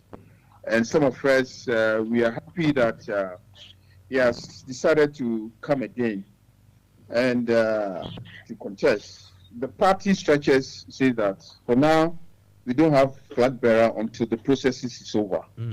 So some of us, we have the hope that we know very well that he will win, because the massive support that he has across the party. He has been marketed enough. So we are hoping and praying that all goes well. But there's one thing I want to say, that I'm happy when John Dramani Mahama said he was coming back. Musa, if you take his manifesto that he presented to us, that's the job and the prosperity for all. Musa, that manifesto, me, Kwesakwa, have said that we need to find a way to implement that manifesto, because that manifesto is very comprehensive.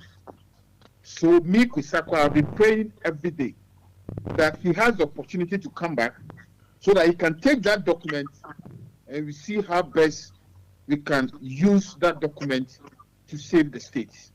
Because the manifesto John Dramani Mahama produced in 2020, Musa, it is quite comprehensive.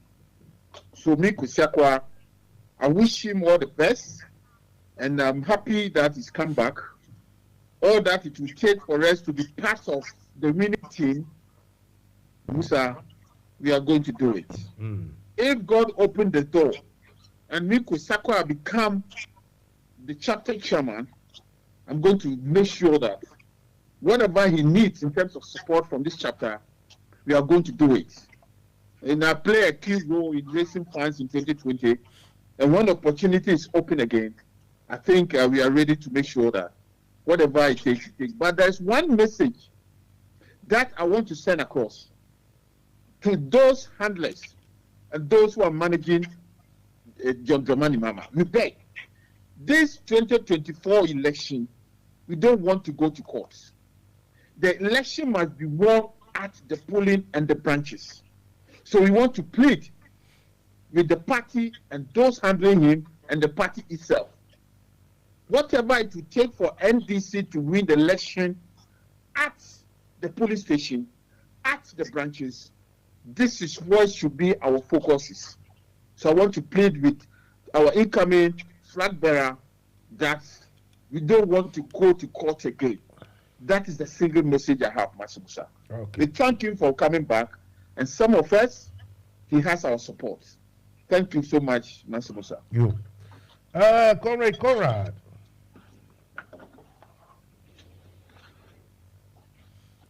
Mr. Conrad Dunbar. Yes, thank you very much. Yeah, Master take it Musa. away. Take it away. Yeah. So I think in respect of that, long awaited and very much welcome and refreshing announcement. We are all excited. We're excited here. It's a serious understatement.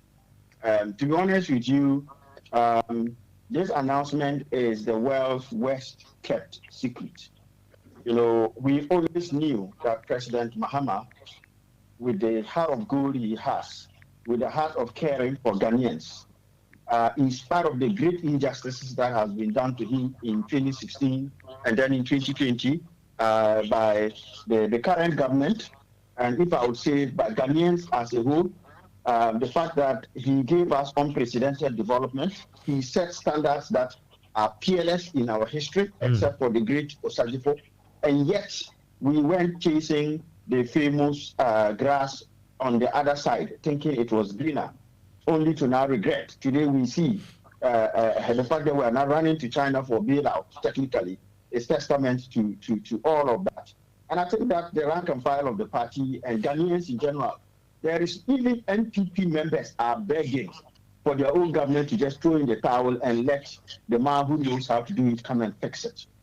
You know, and to be honest with you, it must be a very selfless person who loves Ghana, who would want to take over this country in the current messy state it is in.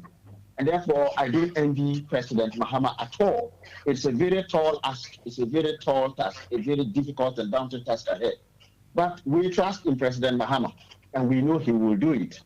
You know, I think that as members, the greatest gift or the greatest support we can give to President Mahama is to have a very stable NDC that is able to make sure that the ship that he sails into power with is fit for purpose and able to deliver this country from the shackles of the slavery visited upon us by this reckless and wholly incompetent MPP cabal of self-enriching parasites, if I may use that terminology. And so it behoves on all of us as leaders to make sure we politic sustainably, be it the way we politic, I'll come to our local situation, but the way we politic in Ghana, we should do it such that it helps JM. Whatever we do, even if it is for our personal interest, we should ask ourselves, will it be to the benefit of the NDC? Will it make JM's work easier? And I think that you were there when President Mahama visited us on the 28th. I went to listen to him at Chatham House, very refreshing, and the next day. And I think that you would have heard first General Mosquito and then President Mahama basically telling us that, he was surprised that we were not able to hold our elections and therefore not contribute to the other. And you heard General Mosquito basically telling us that if we don't hold our elections, we will not be able to have the privilege to go and vote for President Mahama. So I want to encourage all comrades in the UK here, as we celebrate this great announcement, this salvation push by President Mahama, we need to be able to support him by putting all our diabolical plans on hold, putting any things that we do that is not aiding the speedy delivery of our elections on hold, come together and work to make sure we have won an election in the first place, a free and fair election in the second place, and that we politic in a manner that allows us to embrace each other and hold each other's hands and support the party and JM to move seamlessly into government and to deliver Ghana from the shackles that has been foisted upon us. There is a lot of work to do. You know, make no mistake, Ghana is a disaster zone. A 9.8 magnitude earthquake has hit Ghana from a financial perspective. We need rebuilding. We need to clean up the mess before we even do a rebuilding. What we cannot afford is petty squabbles. What we cannot afford is each of us individually chasing personal, if you may say so, self-aggrandizement or positions either here or in Ghana, to the detriment of the greater unity of the party that is needed to push President Mahama into power. Let us not write off the NPP. These guys will fight tooth and nail to stay because they know they are all candidates for jail. And therefore, our best chance to get them out is on a united front. And we can only deliver a united front for President Mahama if we heed his advice, if we heed the advice of General Mosquito, and make sure, Chairman General, and make sure that we all ask ourselves difficult questions. And this is a message not just to the members, but also to our leaders, to the members of the vetting committee, the elections committee, the interim management committee. JM has fired the starting gun. We now have to fix ourselves in the UK here, so that we are in a position to be there on May the 13th to vote for JM. We do not want to be on the wrong side of history on this. But I think that this is the best news the country has had in the last 8 years. Many Ghanaians are jubilating over it. We promise not to let him down, and we must act to make sure we make JM proud of us as NDC UK and Ireland once again. Thank you. I will let this caller come in to make his point as quickly as he can. But I have to put a caveat here, or a disclaimer, that I know where Conrad was going or coming from when he made that analogy. But the disclaimer is that, this particular present time, the earthquake analogy, I think, is not in a very good taste. Even though we understand he wants to, qualify a certain magnitude of the rot of the state of the economy. So I need to put that one there. Let me ask this gentleman, I think it's a man, I don't know who it is, who has called in. Then I'll go to Accra to let the Accra man also speak. 6903, hello. Abe, let's go. Am I allowed to come in? Abe, take it away. Your last speaker made a lot of exaggerations. I found it very concerning. He thought he was speaking on behalf of all Ghanaians. He's not speaking on behalf of all Ghanaians. You understand? Master Musa, do you think Boris Johnson or David Cameron or Theresa May will ever dream to even intend to come and stand for position again? Yes. Boris Johnson tried. No, I'm answering your question. You said, do I think he would dream? Yes, he did. He tried. Well, he didn't. No. I'm only answering your question. You said, do I think he will even dream? And I'm saying, yeah, the answer is yes. He dreamt of it. He even tried. Well, that's another different question. Yeah, the system will not allow you to do that. My problem with NDC is this. Do they want to tell Ghanaians that besides Mahama, they don't have any competent person again? And the last speaker was saying he set standards.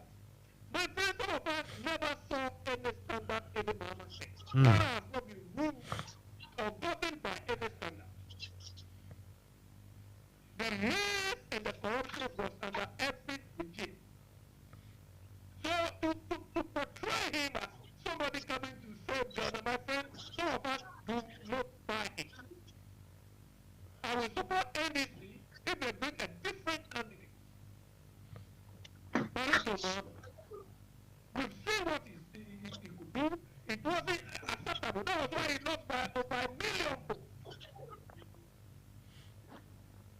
So don't come and pontificate over Ghanaians. He's said that's not a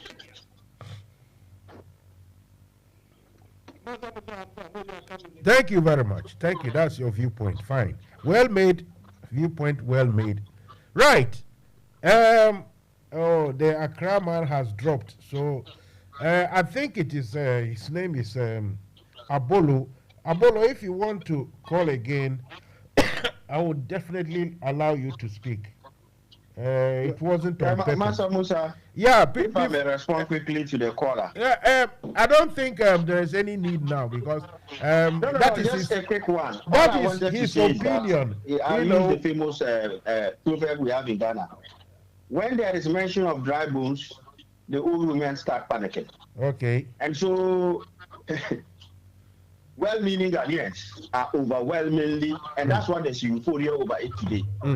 Well-meaning Ghanaians are overwhelmingly waiting for the second coming of our Messianic GM to deliver us. And so, if that becomes the rattling of old bones and any old women are panicking, then of course they should be right to panic, because when the Messiah comes, salvation shall be brought. Okay. And of course, all those who need to account for will account for. 5771. Hello. Hello, good evening, Master Musa. Yes, ma'am. Your name, please. This is Becky. Oh. Let's go. Take it away. Yeah, thank you very, very much. I'm just calling. I was listening to your show, and then this gentleman called. Is it Abe? Yes.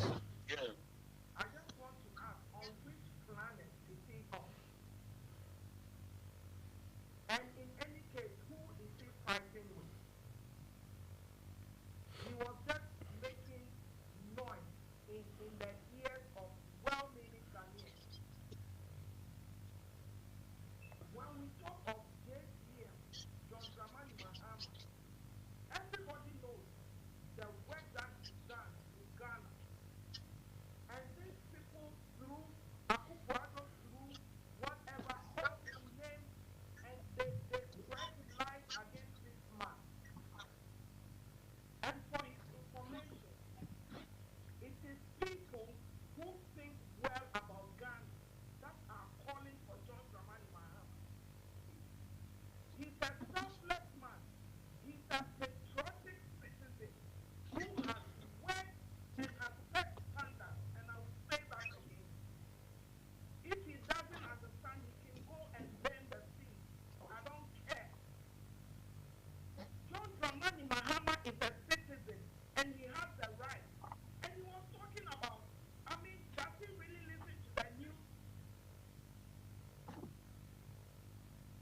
Boris Johnson wanted to come back for his information. So he should spare up his ignorance.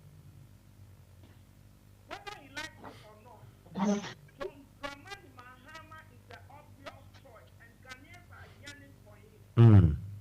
Coming back, not for his personal gain, but he's coming back to serve the nation, to start or to begin from where he left over, continue and develop Ghana, and save us from the mess that the super incompetent NPP led by Nana Akufo-Addo and his so-called economic messiah, who has turned into, I don't know what to describe him. So he should spare us. Thank you very much. Thank you for making it snappy. Let me take this Accra call quickly, then I'll come back to my my not delegates, my what do we call it, a guest. Is that Abolo? Yes, Master Musa. Oh, good evening, Abolo. Sorry about the earlier on, because when somebody calls from London, it cancels you out. Anyway, you are here now. If you can make it tita quickly for us, please. Oh, Master Musa, this one is just a simple message. Today is another new resurrection day in the NEC. This morning I was at the headquarters. Let me say to you, that I was at the headquarters today to witness the new resurrection of the coming back of the day. And I was very happy about what I saw over there. It tells me that the NPC is ready, we are ready to fight, and we are ready to do. So, one thing I may say is, going into 2024, we just need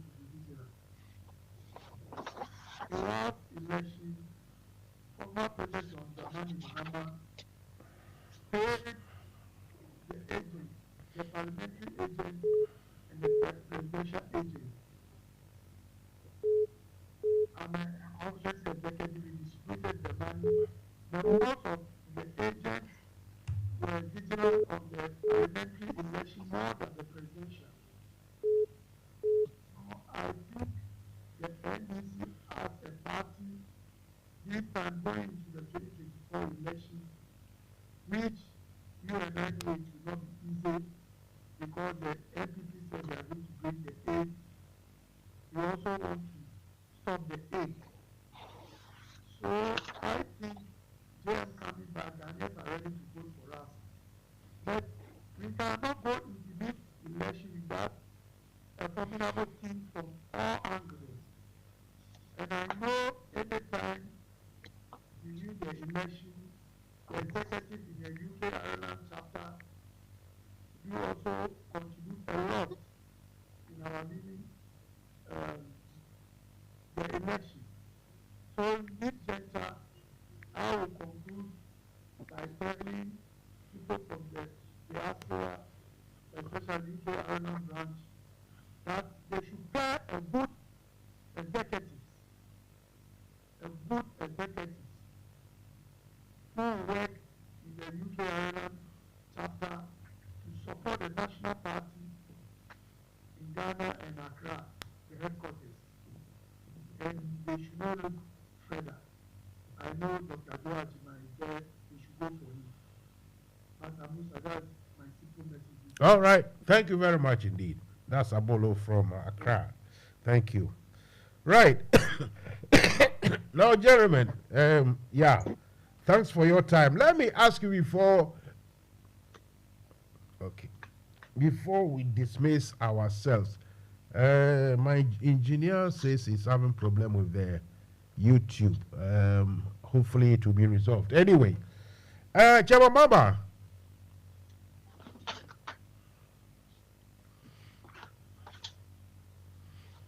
Chabababa.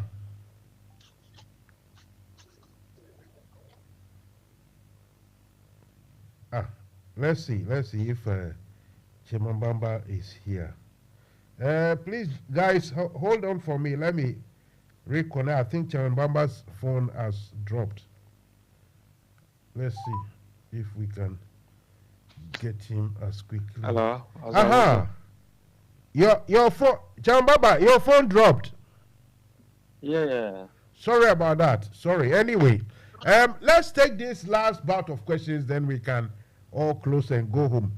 About your election here in the UK, me, Masamosa, I ask anyone who comes across, what is the latest that you know that can be said, can be talked about? You see, Masamusa, whatever happened, and we are where we are, I have made it clear from day one that as a chapter, we are collectively responsible. And me, as the chairman, I take the lion or the elephant share. I should have resisted some of the things that happened in the past, which wouldn't have been in this situation. A lot is going on in this chapter. Sometimes I can't even discuss it publicly. We cause the problems, individuals or group of people cause the problems, they turn out to put the blame on the executive or the chairman because the election is come. It is the same this chapter members that were going around maneuvering. They should take the election-related matters out of the hands of the executive, the chapter executive, because majority of us are contesting. Wasn't General Mosquito and Ampopo contesting, but they were still in charge. But the NDC constitution is up to the chairman of the constitution for the chapter to call election, to choose a date. But when all this was going on, and finally Accra came in to say, or if I say Accra, refers to the international directorate. Sure. Okay, be in charge. manage your chapter, but anything to do with the election issues, we are going to set up a 5-member committee to take over. And I'm telling your authority, members of the 5-member committee, I used to consult them, speak to them on certain issues. But since they were nominated, I vowed not to fall any one of them. Never. I've not spoken to any one of them. Because if I'm winning this election, I want to win it fairly and peacefully. So I've decided not to call anyone. So as to whether there are artists or not, my hands are tied. But upon reflection, I'm not telling myself, oh, I should have argued against this 5-member committee and insisted that the vetting and the election committee are what is made for in the party constitution. And again, I would have been criticized or condemned for not accepting directives from Accra. So we are where we are. I don't have any information. People keep on saying, oh, we need update. I'm not going to say anything and they'll say Chairman Baba wants to manipulate the election. I don't want. For me, I know one good thing that will come out of all this. NDC, I always say it, as a student of politics, certain things need to be changed. How can you ask somebody to conduct election, call election, when that person is seeking election? But that is what we have in their constitution. And it is so because NDC came out of a revolutionary or if I may put it, some kind of dictatorship kind of government.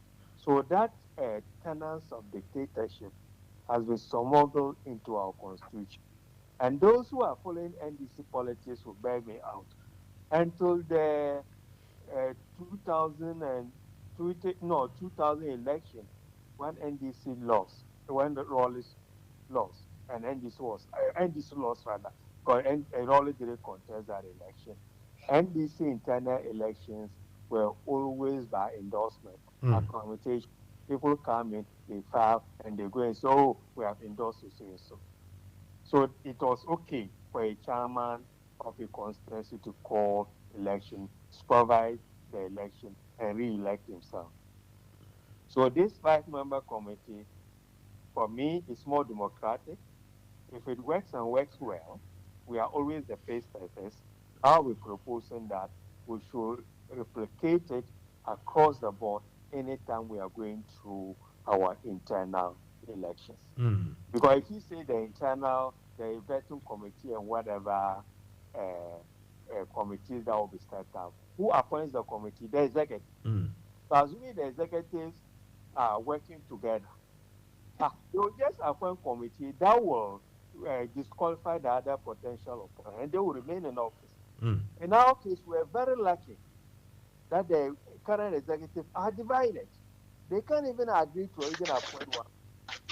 We end up by having a balance or whatever vetting, election, and appeals committee.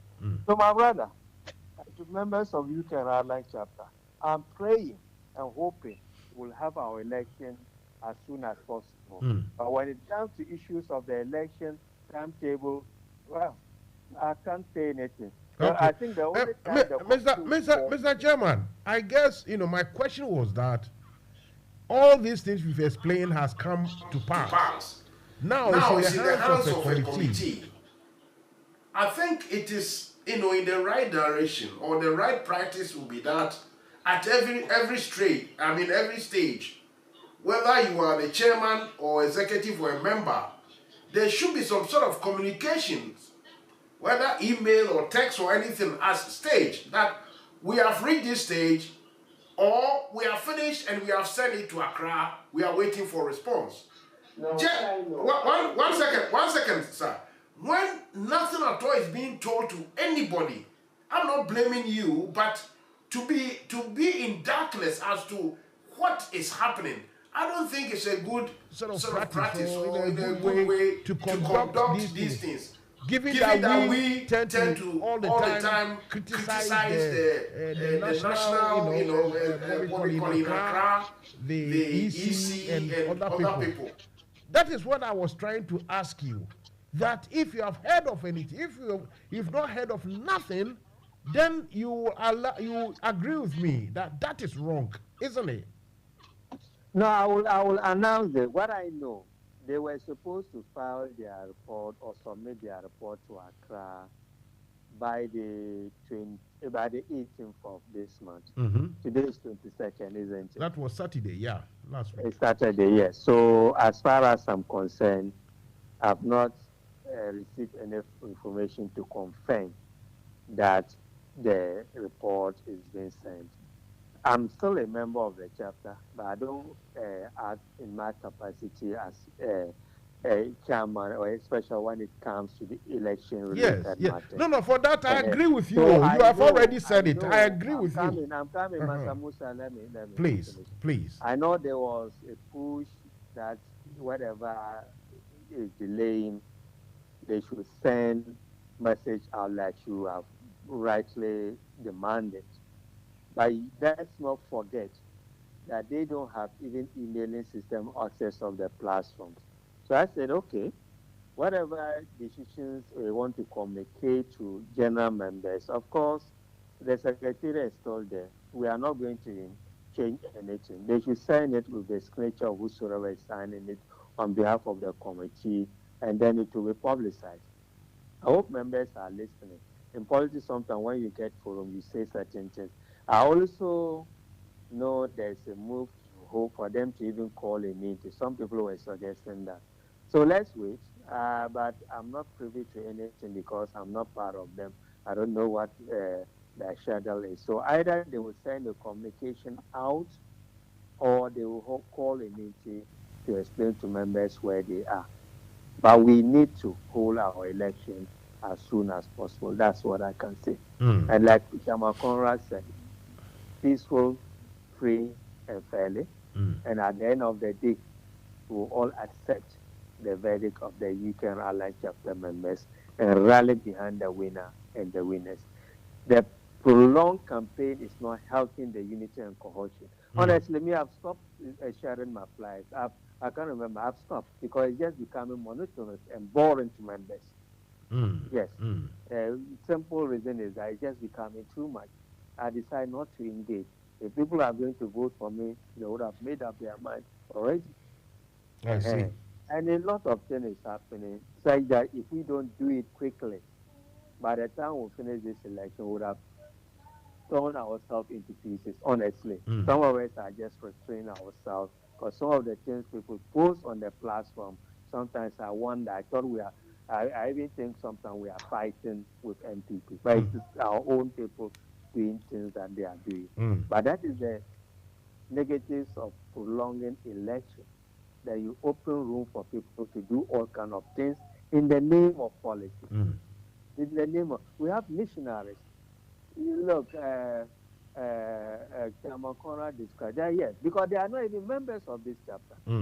They don't have voting rights, and they are on our platform insulting candidates. If I decide to respond, they will run for cover, or their candidates will run for cover. I'm not going to do that. I'm not going to do that. Okay. Chairman Kwesiakwa. I know you're also going to say you haven't heard anything. And the same question goes to you, that really, if there's no communication, or as your chairman says, this day and age, your mode of communication is so archaic that either by text, by WhatsApp, whatever it is, no communication. And that, to me, is not good, is it? You see, Master Musa, I listened to the outgoing chairman. I really differ with some of his submissions, Musa. Musa, you see, this party, NDC, it's run by constitution. Now, this chapter, we are equate to a constituency. So even if we are doing an election, Accra know very well that the chapter is an equating to a constituency. They allow us to manage our election. It is when we are not able to manage the election, then Accra will step in. Musa, if you look at the NDC constitution on the constituency conference, it describes how election takes place. You see, Accra don't meddle with the election. Now, all what Accra do is they bring guidelines to guide us. If you look at our party constitution on the constituency conference, it says that there shall be a constituency conference held every 4 years to elect party officers at a venue within the constituency. This arrangement, it should be done by the chapter, not Accra.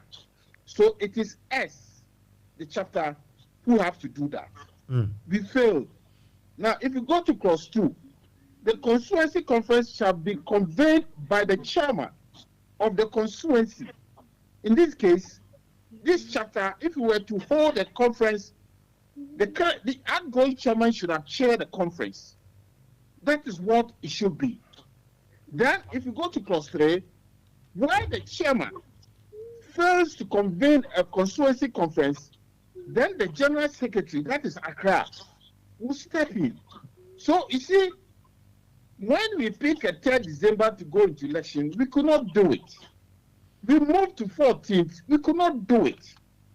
Now, the only thing is Accra has to follow the constitution and step in. So this is what has happened. So our chairman should understand that some of the confusion or problems which we are facing, it's an internal conflict that has brought us where we are. Now, you made mention of something which is very vital and critical. You see, when they brought in the 5-member committee to manage the election, the current chapter executive, they don't have anything to do with the election again. Because Accra, can you hear me, Mansabusa? Because Accra has taken over the election. You see, so what should happen is that the current chairman, you are still in office. You have to liaise with Accra or International Relations Director and say that, look, we want communication to get to voters or communication to get to the aspirants. So can you allow the communication structures to liaise with the 5-member committee so that they can be sending information out? We have not done all this.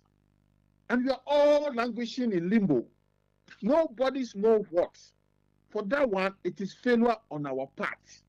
We need to say to our voters, our NDC committee, look, as leadership, we are sorry that we haven't put all these measures in place. You see, Musa, we all want unity in this party. NDC, National Democratic Congress, is bigger than all of us.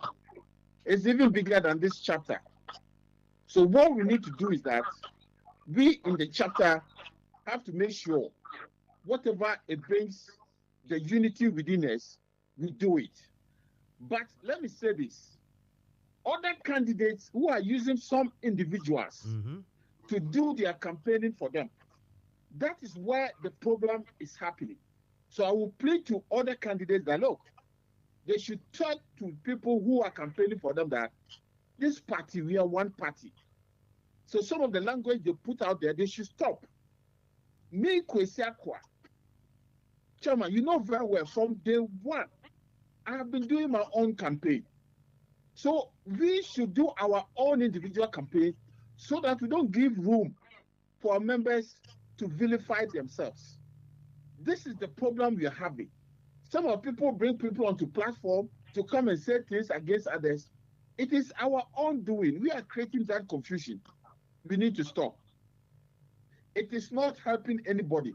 Accra is not happy with this. He said we stay in the So my question is, I think the lack of information, lack of feedback, whatever work, however difficult, at least at certain stages, all of you should know something. First and foremost, whether especially, hang on a second. Either maybe one of you, maybe some of you have been disqualified or not. Up to now, nobody knows. And I'm saying that particular, method of doing this is wrong. We all criticize this sort of underground, behind closed doors, opaque sort of things. So it shouldn't be happening here. That is my question. Yeah, Musa, I explained that, but it seems you on the phone one as well. Let me repeat myself. Go ahead. Musa, yes, let me. You see, the current chapter executives, they are still in office. When they appoint a 5-member committee to handle the election, the letter said that they should still be in office. What stops them for them to negotiate with Accra or International Relations Director that, look, because there's a 5-member committee in office, can we negotiate for the communication department to pick information from the 5-member committee to speak to us in terms of where they are? Because my brother. No, one second. No, I can ask question in what you have said. He can wait for a while, but I can ask the question.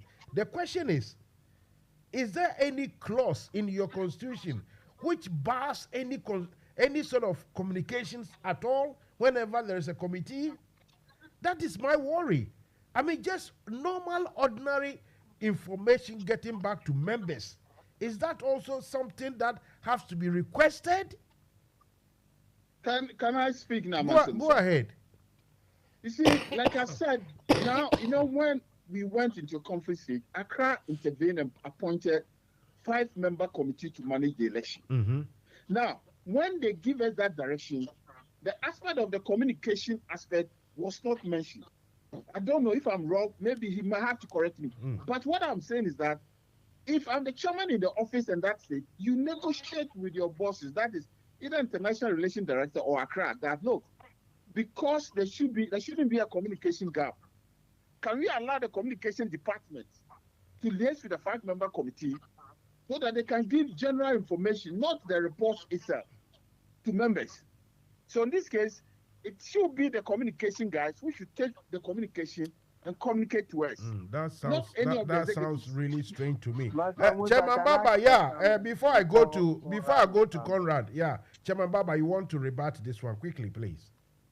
Yeah, I think my brother Kushakwan kept making certain things, sometimes it creates problem. When it comes to internal communication, it is the chapter secretary that has sent the message out, not the communication department. And he's talking about me negotiating or finding out from Accra. I have done that. By this chapter today, Kamambalba said it becomes an issue. I contacted the directorate, and the deputy director even posted it on the executive platform. I'll say this today, just to tell members that I'm not sleeping on it. I contacted to find out whether we're going to get updates on the 18th of this month. Even when the director put it there, it became an issue. Somebody said, why should I even contact Accra about it? And the deputy director said, but does it mean that if he's calling to Accra to find out about this simple thing, he should call executive meeting to discuss it? That is the situation we have. I've done that. So as I said earlier on, I push them. I won't speak to the committee director. I won't do that. But I don't want to be accused. But the director and the deputy, they should find out from the committee where they are. They need to let members, even me, I want to know, let alone other members. They want to know what is happening. So what I know, either communication will go out or they are going to call a meeting. And I think they were gearing towards calling a meeting. In fact, I want to end this meeting and find out. And if they are going to call a meeting, they definitely need the assistance of the secretariat, because we have the Zoom account to call the meeting. It's not going to be face-to-face meeting. So I'm going to find out from Michael whether there's any update from them when they want to call this meeting. That's all what I'm saying. Musa, 1 minute. I'm not quickly. We have to go to Conrad. Yeah. You see, Chairman Baba, when we are looking at communication, like you talk about the secretary, but we have communication outfits. So what stops the secretary will just give us email, and not with time. Sometimes we receive what you call email from the secretary. That's fine. We can put a circular out there. That's fine. But at the party stretches, we have a communication department. What stops the secretariat and the communication department to work together so that information can flow? Like Mr. Musa always taking okay, let's leave the role of department. We'll discuss that another time. No. You see, like Mr. Musa, you see, there are numerous occasions I have to defend this party against Mansa Musa because Mansa Musa takes us to clinics that you want information and nobody is coming. We are not saying the communication guys should come and say anything, but if they have the authority for them to come and explain things to members, why not? Oh, I'm telling my brother, when they were going to issue the timetable for the presidential and parliamentary whatever primary, anything to do with the election, who signed those circulars? No, you are losing me. I'm talking about chapter. Don't take me to primary. No. Go to NDC constitution. Whatever happened at the national level reflects throughout the wings of the party. No, Chairman Baba, I agree with you. But what I'm saying is that there's a provision. Chairman. You see, we have a communication department. No, what is it? And somebody will go and sit somewhere and say someone is doing someone's job. No, I am not saying. You see, you are now introducing explanation. One of the problem in this chapter. No. It is not a problem, Chairman Baba. Sometimes, as the leaders, we need to listen. What I'm asking is that we have a secretariat, we have a communication department. These two bodies, they have to work together because if the secretary wants something to go out to public or send somebody to Mansa Musa, it is the communication department, unless the secretary wants to go. What is the missing link between the secretariat and communication? Is there any missing link? Anyway, this one, I think Mbamba said we have to discuss it another time. That is listen, for me, my worry, my problem, what really baffles me is that simple information like, look, we can't go into details. If me, Mansa Musa, I ring anybody, you can't tell me that, we have gone, we are facing problems. Some people are doing A, B, and C, and we have warned them or we have requested them to come and explain and blah, blah, blah. And no, not into details. But just to say that, look, we've reached a point, wherever we've done, we've sent it to Accra, and we are waiting for results. This is even a small bit of information to know that they have sent it or not. And this one, members doesn't even know. This is, look, even North Korea, Jesus Christ. I will take this call, then I'll go to Conrad. I hope Conrad will understand me. Let me take this call quickly, then I'll go to Conrad. Hello, caller. Oh, sorry. Hello. Yes. Good evening. Who is this? Sorry. Okay, Ambrose, quickly. I have our colleague talking about the interim committee. But in corporate world, what we know is when a committee is formed, the committee must elect a leader, a secretary, and a PRO for the committee. So if there is a need to relay any information, they want to use the communication director or the communication department of the chapter. It is the responsibility of the committee, the interim committee, to communicate to them. They should not seek for information because they have been given the job to do, and I believe the onus lies on them to elect a leader of the committee, the five-member committee. Then they will elect a secretary who will write for the committee, and also who will speak for the party, for the committee. So if there is a need for us to outblame the committee and not the communication department of the chapter, no, that is not their work.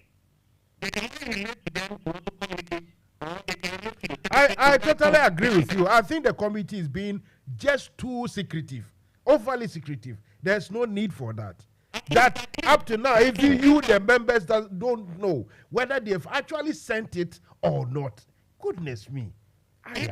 Anyway, because of time, yeah, Ambrose. On the process of work, because we knew that the 18th or so was the deadline. Yes. So at least they should have given, that's what is done in Accra. When the committee is going, they brief the media. That this is what we've done, this is where we are. You don't need the details, but at least we should know the progress of work. everybody is afraid about something. This is something else. So now, later on, when we turn around to criticize, what do we call it, Jin Mensah and Bosman Asari and the rest of them for being secretive. Jesus Christ. Anyway.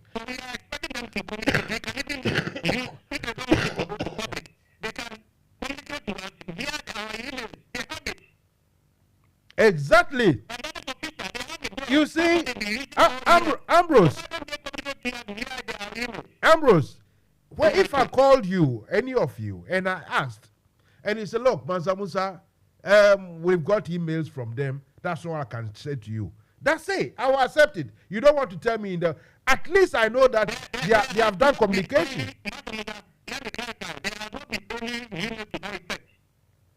Anyway, listen, let's move on. It's bad. Hopefully things will change.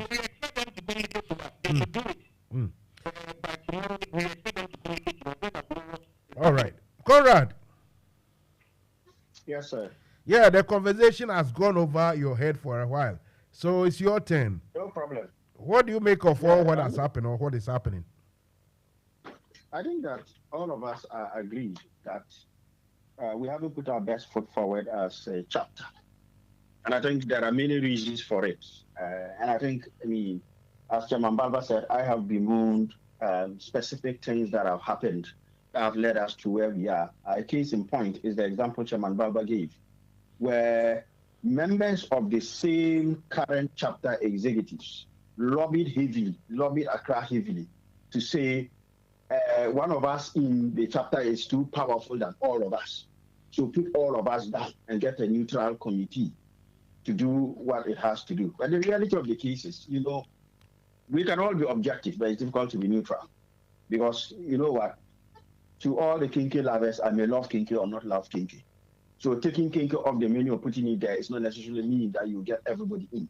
So part of the mess we are in now and the setup of this committee, and I see where Chairman Balba is going with this, but I also agree with Chairman Aqua. We are in an exceptional circumstance where, because we tried a couple of times and all the mess that has happened over the last couple of months in respect of this election, Accra ended up stepping in. And I think that the lesson it should teach us is that, look, you cannot succeed if you are divided amongst yourselves. So if you have a set of executives where one half is moving left and another half is trying to move right, you're going to end up bang on in the middle. Because it's like tug of war. If both sides are equally strength, you're pulling different directions, you're not going to achieve it. And I guess the worst part of it is where, look, in every company there's a CEO and there's a cleaner. And I cannot say as a cleaner that brings CEO down because he's got more power. One way or the other, even if two people have the same title, co-chairman or co-CEOs or whatever, one will naturally always have something the other doesn't have and may one way or the other be ahead. And so I think that I agree with Chairman Balba when he says that it's unfortunate that the bringing down of this executive, I can tell you confidently, it's not members that call for all these stuff. It's the bickering within the exact same executives. But at the end of the day, we are where we are. I think the bigger lesson we should learn is why is it that we should have held our election, the 4th year anniversary of our elections was on the 8th of September 2012, because the last election we held was 8th September 2018. We need to be looking at that root cause. If we had held that election bang on that day, we won't even be where we are. There are many reasons why, but we must be determined that going forward, we must build into our rules that any executive that goes beyond 1 minute of their 4 years automatically will be what? Forced to stand down, and they will all be barred from contesting for elections for a specified period, so that it will teach us leaders to take 4 years seriously and not wait till 4 years and after 4 years we now start planning for exit. How would we feel if Jim Mensah waited till 7th December 2024 only to tell us that I'm now good, I need more extension? So as a chapter we must change, and change we must as a collective. Stringent rules have to put in place so that this will stop. I associate myself with the concerns that we have. We are all in this mess because either, look, we can easily blame the executives, but what about most of us who were quiet? Even as we speak now, some people are saying, oh, don't worry, because in previous years we were late. As Africans, we are okay. I know this is not pejorative. I'm an African as well. We are late in most things, but we have to start taking ourselves seriously for Accra to take us seriously. And as for the unnecessary bickering and people, There's nothing wrong with you getting your friend or your brother in South Korea, North Korea, or Ghana or China or anywhere to campaign for you. But what most people must realize is that this must be a festival of ideas. We have seen for a long time people taking pot shots at others, accusing them of things they know they have no basis. This man has done this and done this. Why should anybody vote for you because this man probably was to do this and he didn't do this when he was where or where? And I think the good people of this chapter should be looking at people like that. If anybody comes there and he's telling you, sell your policy. If you want to criticize somebody's performance or policy, criticize the policy, not the man. Let us play the ball, not the man. I can criticize my brother Aqua by saying he did this with us. I can say, oh, the way you governed was not democratic enough. It is different from saying you are an authoritarian tyrant, personalizing the person. No, it is the person's style. What the fruits, we should be focusing on that. You know, and I think that the reality of the case is all of this mess we have here. What it is teaching us is that, look, even all of us, not everybody is agreed, whether it's members or executives, is agreed with the work or the rumors that are coming around. You see people celebrating a verdict that is to come. And then the others will say, why do you know about that? Allegations of leaking and here and there. But the simple answer to your question is, there is no official publication of either our election date or the vetting. In my mind, since I joined this party, this is the longest vetting that has ever taken. We were all vetted on the 19th of December or thereabouts. Here we are today, 22nd of November, right? 2 months and 3 days later, there is no official view on who is where. And that is also leading to the angst. I think on the program, I have pleaded with the vetting committee and the others that you need to speed up your work, whatever it is. No, you don't have to get it 100% right. Because if you get it right, some of us will challenge, some of us will celebrate. So if you take 2 months and come out and you are still back to square one, then you haven't done yourself any favor. And I think at this point, we have to begin, every committee must realize that the buck stops with you. Especially now that the executives have been moved away from elections matter. If the vetting committee comes back and their work is not good, or the elections committee comes back and their work is not good enough, or the interim management committee comes back and their work is not good enough, we will hold everybody's feet to the fire of accountability. Promising accountability is agreed as a party. So let no one think in any way, no matter how long it takes, it will come. Do your work speedily. I know part of the challenge has been. Oh, hello. Hello. Hello. Yeah, I can hear you. My line dropped, Musa. So you drop everybody then.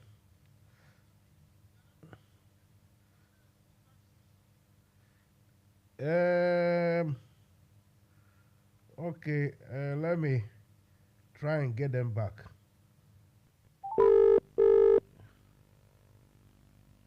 Correct. Hello, Master Musa. Yeah, yes. Sorry about that. The line dropped. Hang on, let me get Mbamba 2 back. Okay.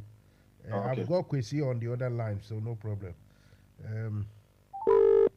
The line just went away like that, which wasn't nice and clever. Let's see if we can get Mbamba back.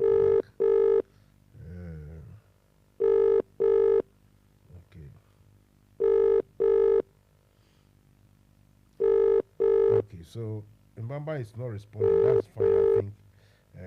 He will say he has had enough. Conrad, finish it for us, yeah. Yeah, so I was saying that I know that, look, the legitimate thing is that the committee might well say... Hang on.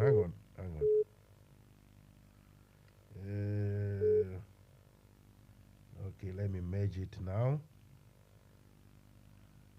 Okay, now we've got the complement of all the three of you. Okay, Conrad, carry on. Yes. So I was saying that I know that the legitimate, some people, and I associate myself with that challenge of saying, we asked for information from branches and artifacts from various people and it was not forthcoming until now. All of that has to be factored in and we will be patient. But I think that clearly when we are all waiting with bated breath till the 18th, and 18th is come and gone, and we haven't heard anything, whatever happens, whoever wins, we need to take a long and hard look at how this thing has happened and make sure that never again should it happen. The UK and Ireland cannot continue to be the butt of every electoral joke in the NDC. You know, the way we were excoriated by President Mahama and Chairman General, of course, in very, if you like, comic fashion, you know, it wasn't decent enough. We must be prepared to change. But of course, we are waiting and we pray that sooner rather than later, things will be clear. Those of us who attended vetting will know our status and elections will be announced. At the rate it's going, I'm not even sure whether we'll do this before Easter. But there is still hope. We won't give up. All right, Whatever let me it takes, ask you however long it takes, we'll get quickly it done. before we go. Can you think of a single tangible excuse why, you know, there's this radio silence from the committee, or there's this completely, you know, blackout, no information, nothing? What do you ascribe that to? It's difficult for me to, because I have not had official correspondence with any of those committees to be able to tell their reasons. And by far, I'm not their spokesperson. And so it is difficult for me to make guesses. But as secretary to the Electoral Committee 4 years ago, I do know sometimes you have various challenges. And some of those challenges would include the quality of information that is given to you by various branches, either in respect of candidates or in respect of voters. And so that could be a contributory factor, but I don't know what they are doing. I don't know what is happening there. So it's difficult for me to say this or that, and I don't want to be conjectural. Only they can speak for themselves, and I pray that they speak for themselves at some point. Even if it's the case of coming up to say, guys, we are sorry, we said it didn't happen. We are planning to get this done. So at least you manage people's expectations. Exactly. That Like is for me this texter said, Mansa Musa, the fact is that no member is accusing the committee of delay. However, we expect the committee to update since the timeline has elapsed.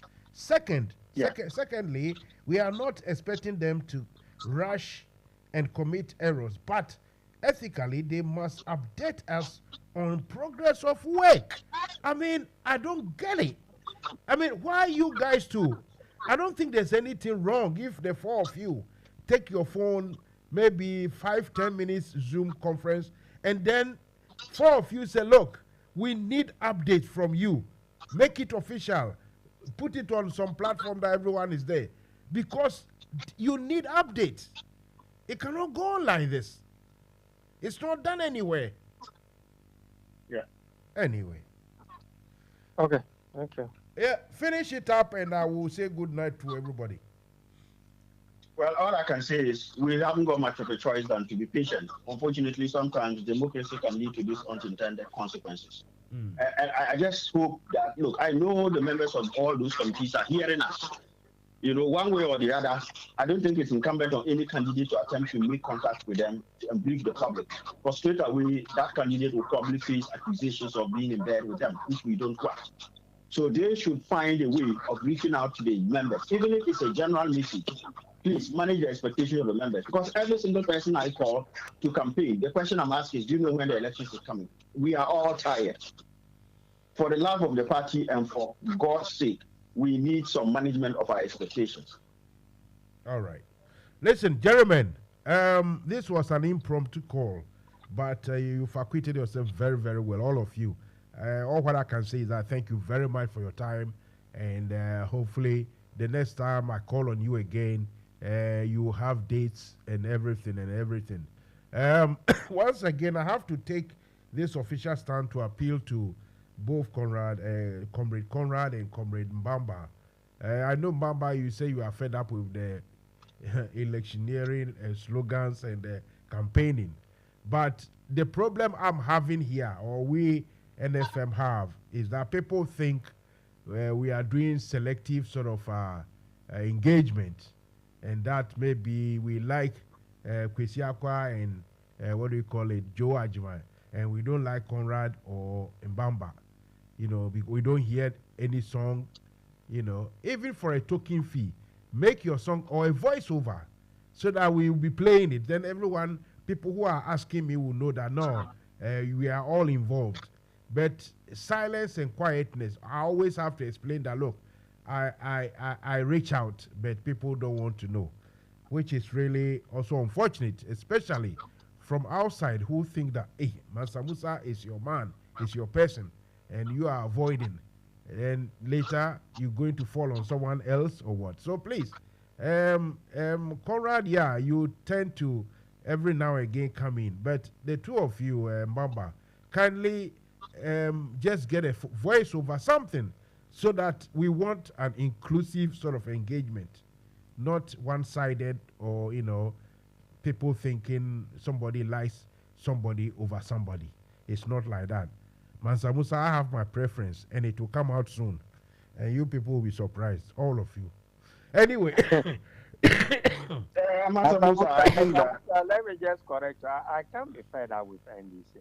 What I'm trying to say, the way that things are going, we need to take a step back to preserve the unity and cohesion of the party. Yes. Whether we like it or not, I'm in the driving seat. The stones, everything is being thrown at me.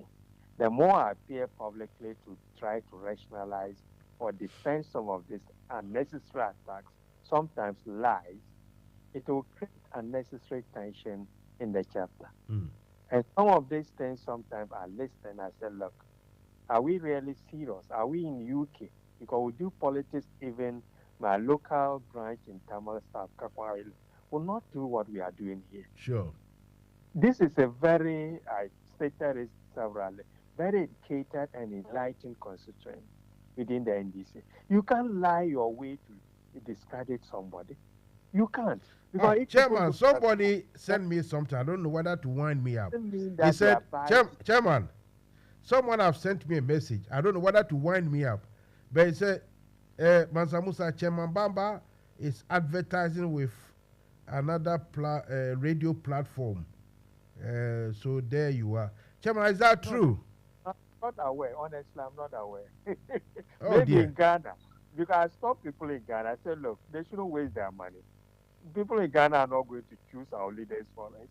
I'm not campaigning for position in Ghana. Yeah, I stopped it. I said there's no need for that. So the text the fellow said, I've sent me. Are you? No, I don't know. Maybe people were doing it in Ghana. I said no, they should put a stop to it. They should put a stop to it. Honestly. Okay. But if they decide, because they didn't even consult me before. So in UK here, you are not engaged with any other group. Not the best of my knowledge. No. Okay. Kindly, if and when you think you have, if you have a voiceover, okay, Chairman, I'll do this a favor. Bring your voiceover. I'll play it for free. I'll pay it myself. Help me out. I didn't take this business so serious. I don't even have a campaign song. That's the problem. That's not good. You should have. You should make it exciting. Anyway, I'll try and do something. Even a voiceover. Let your kids, your children shout and sing. Vote Chairman Bamba. Vote for our dad. Something and bring it.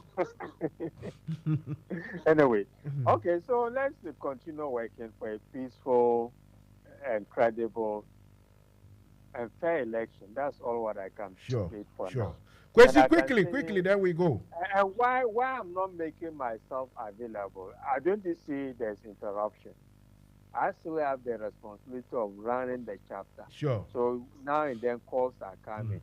And I can confirm, the secretary just told me that the interim committee are planning a meeting. They are going to come out with I think they are settled on the day, which I don't want to announce it yet. They are going to meet and confirm the time. And hopefully today or tomorrow, the publication will come out. That's all what I can say. So the message here from Becky, he said, thank you, Chairman Aqua. Then she said, well spoken, Chairman Conrad. So I'm waiting for Becky. You have to say well spoken to Mbamba too, because I don't want. No. Maybe I've not spoken well, so you don't force it for any compliment. I know. Compliments should be voluntary. I don't go around begging for compliments. Anyway, listen. There's one MPP fellow here. He said, "You, the NDC people, you are just." Okay, thank you. I will leave now. Oh dear. He said the NDC people are tickling themselves and laughing. He said you will get a shock of your life in 2024. That's from MPP man. Who is going to answer for that? No, I think, you see, Musa, tell the MPP people that Ghanaians, we beg them. We give them the country to run.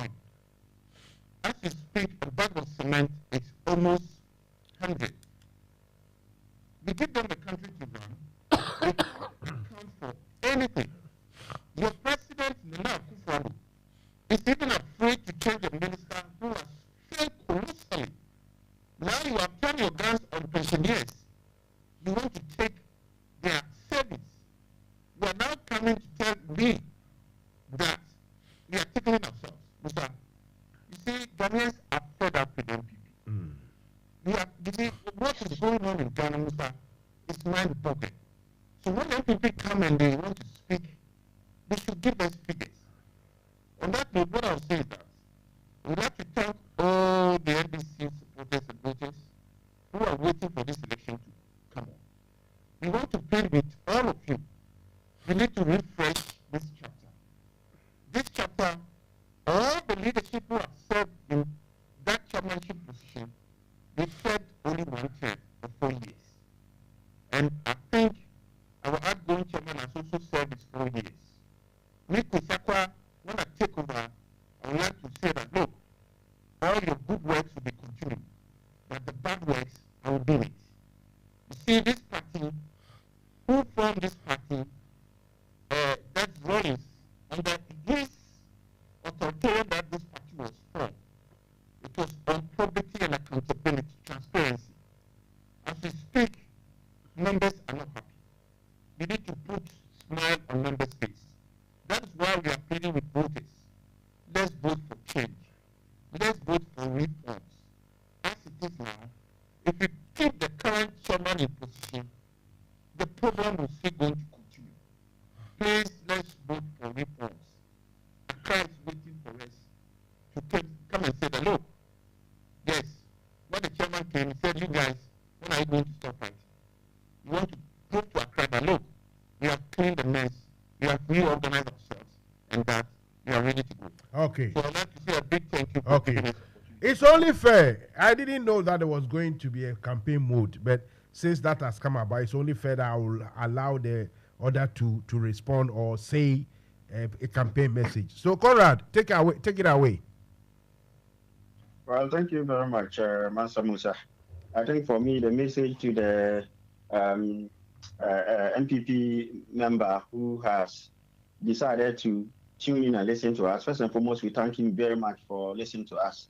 I'm very glad that he's gravitating towards the wind of change and of hope, and that he finds it refreshing to listen to us as we discuss how we are mobilizing to come and uproot he and his guys there. He's sort of tracking the flight of Oporiata to China to beg for debt cancellation that they have messed us up on this country. Well, he says we'll get a shock of our lives. In fact, we're already shocked now. What more shock can we get except this? That we have been thrown off the bond market, that our finance minister is now jetting around to almighty China to beg, that kind of stuff. What other shock exists in Ghana? That they are robbing pensioners of their pensions and raiding corporate institutions and unable to pay bonds. And COCOBOD has defaulted. We defaulted 40 million last Friday. We couldn't pay on our bonds. What other shock exists in Ghana except this? The worst economic performance, or is the 54% inflation rate, meaning for every 100 cedis you have is only worth 46 cedis? I mean, we've already gone through that shock. You know, I mean, there's a tweet proverb that says that the mother of twins cannot be frightened with any big manhood, excuse my language. But we have already gone through all this. So what is he talking about that we are shocked? What we are waiting for is the almighty shock absorber, James, to come and take this shock away from us. We are already flat on the ground. So my news to that gentleman is, if he's used to the shock that his government has imbibed in him, and he thinks we should continue enduring it, we have got news for him. We will take that shock away from him so that he won't get any heart attack anytime soon. It's a pretty dangerous time now to be an MPP member, you know, and I empathize all my friends and family who are MPP or sympathizers. They can't talk now. They're all quiet and mute. So I actually salute my brother for calling in and attempting to even try to spray some perfume on the messy mess that his MPP people have foisted on us. And so back to my brothers and sisters in the NDC, particularly in the UK and Ireland, it is not too late to turn around. The wind of change is blowing. There is one name there. The track record is there. You know me. I just don't talk the talk. I do the work and I walk my talk. My record is there. It's plain for all to see. The ideas are there. I've articulated my manifesto very strongly, and I believe in every single one of them. The UK and Ireland is mightier than we have allowed ourselves to be. We can get back not to the good old days, but to the better future days. That is for me. All right. And so rally round, vote for Conrad Dumba, and we can change this chapter, turn it around faster than we could ever do. Thank you for the pleasure of your company this evening. Good night. Thank you too. Thank you, gentlemen. Hopefully it won't be the last. Have a good evening. Thank you. Good night. Good night, Master.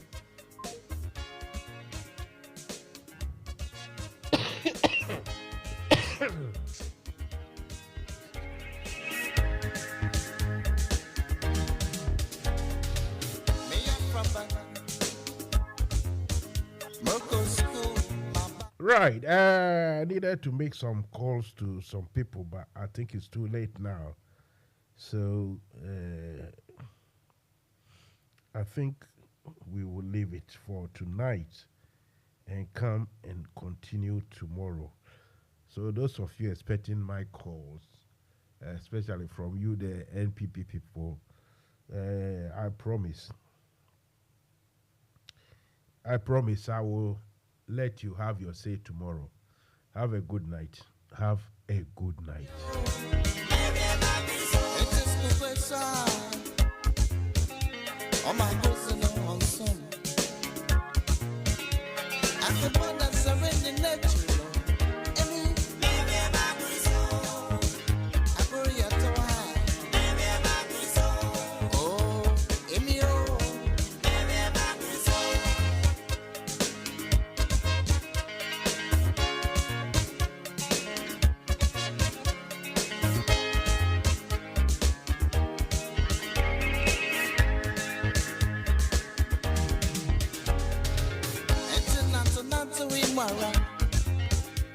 Look at you, I'm a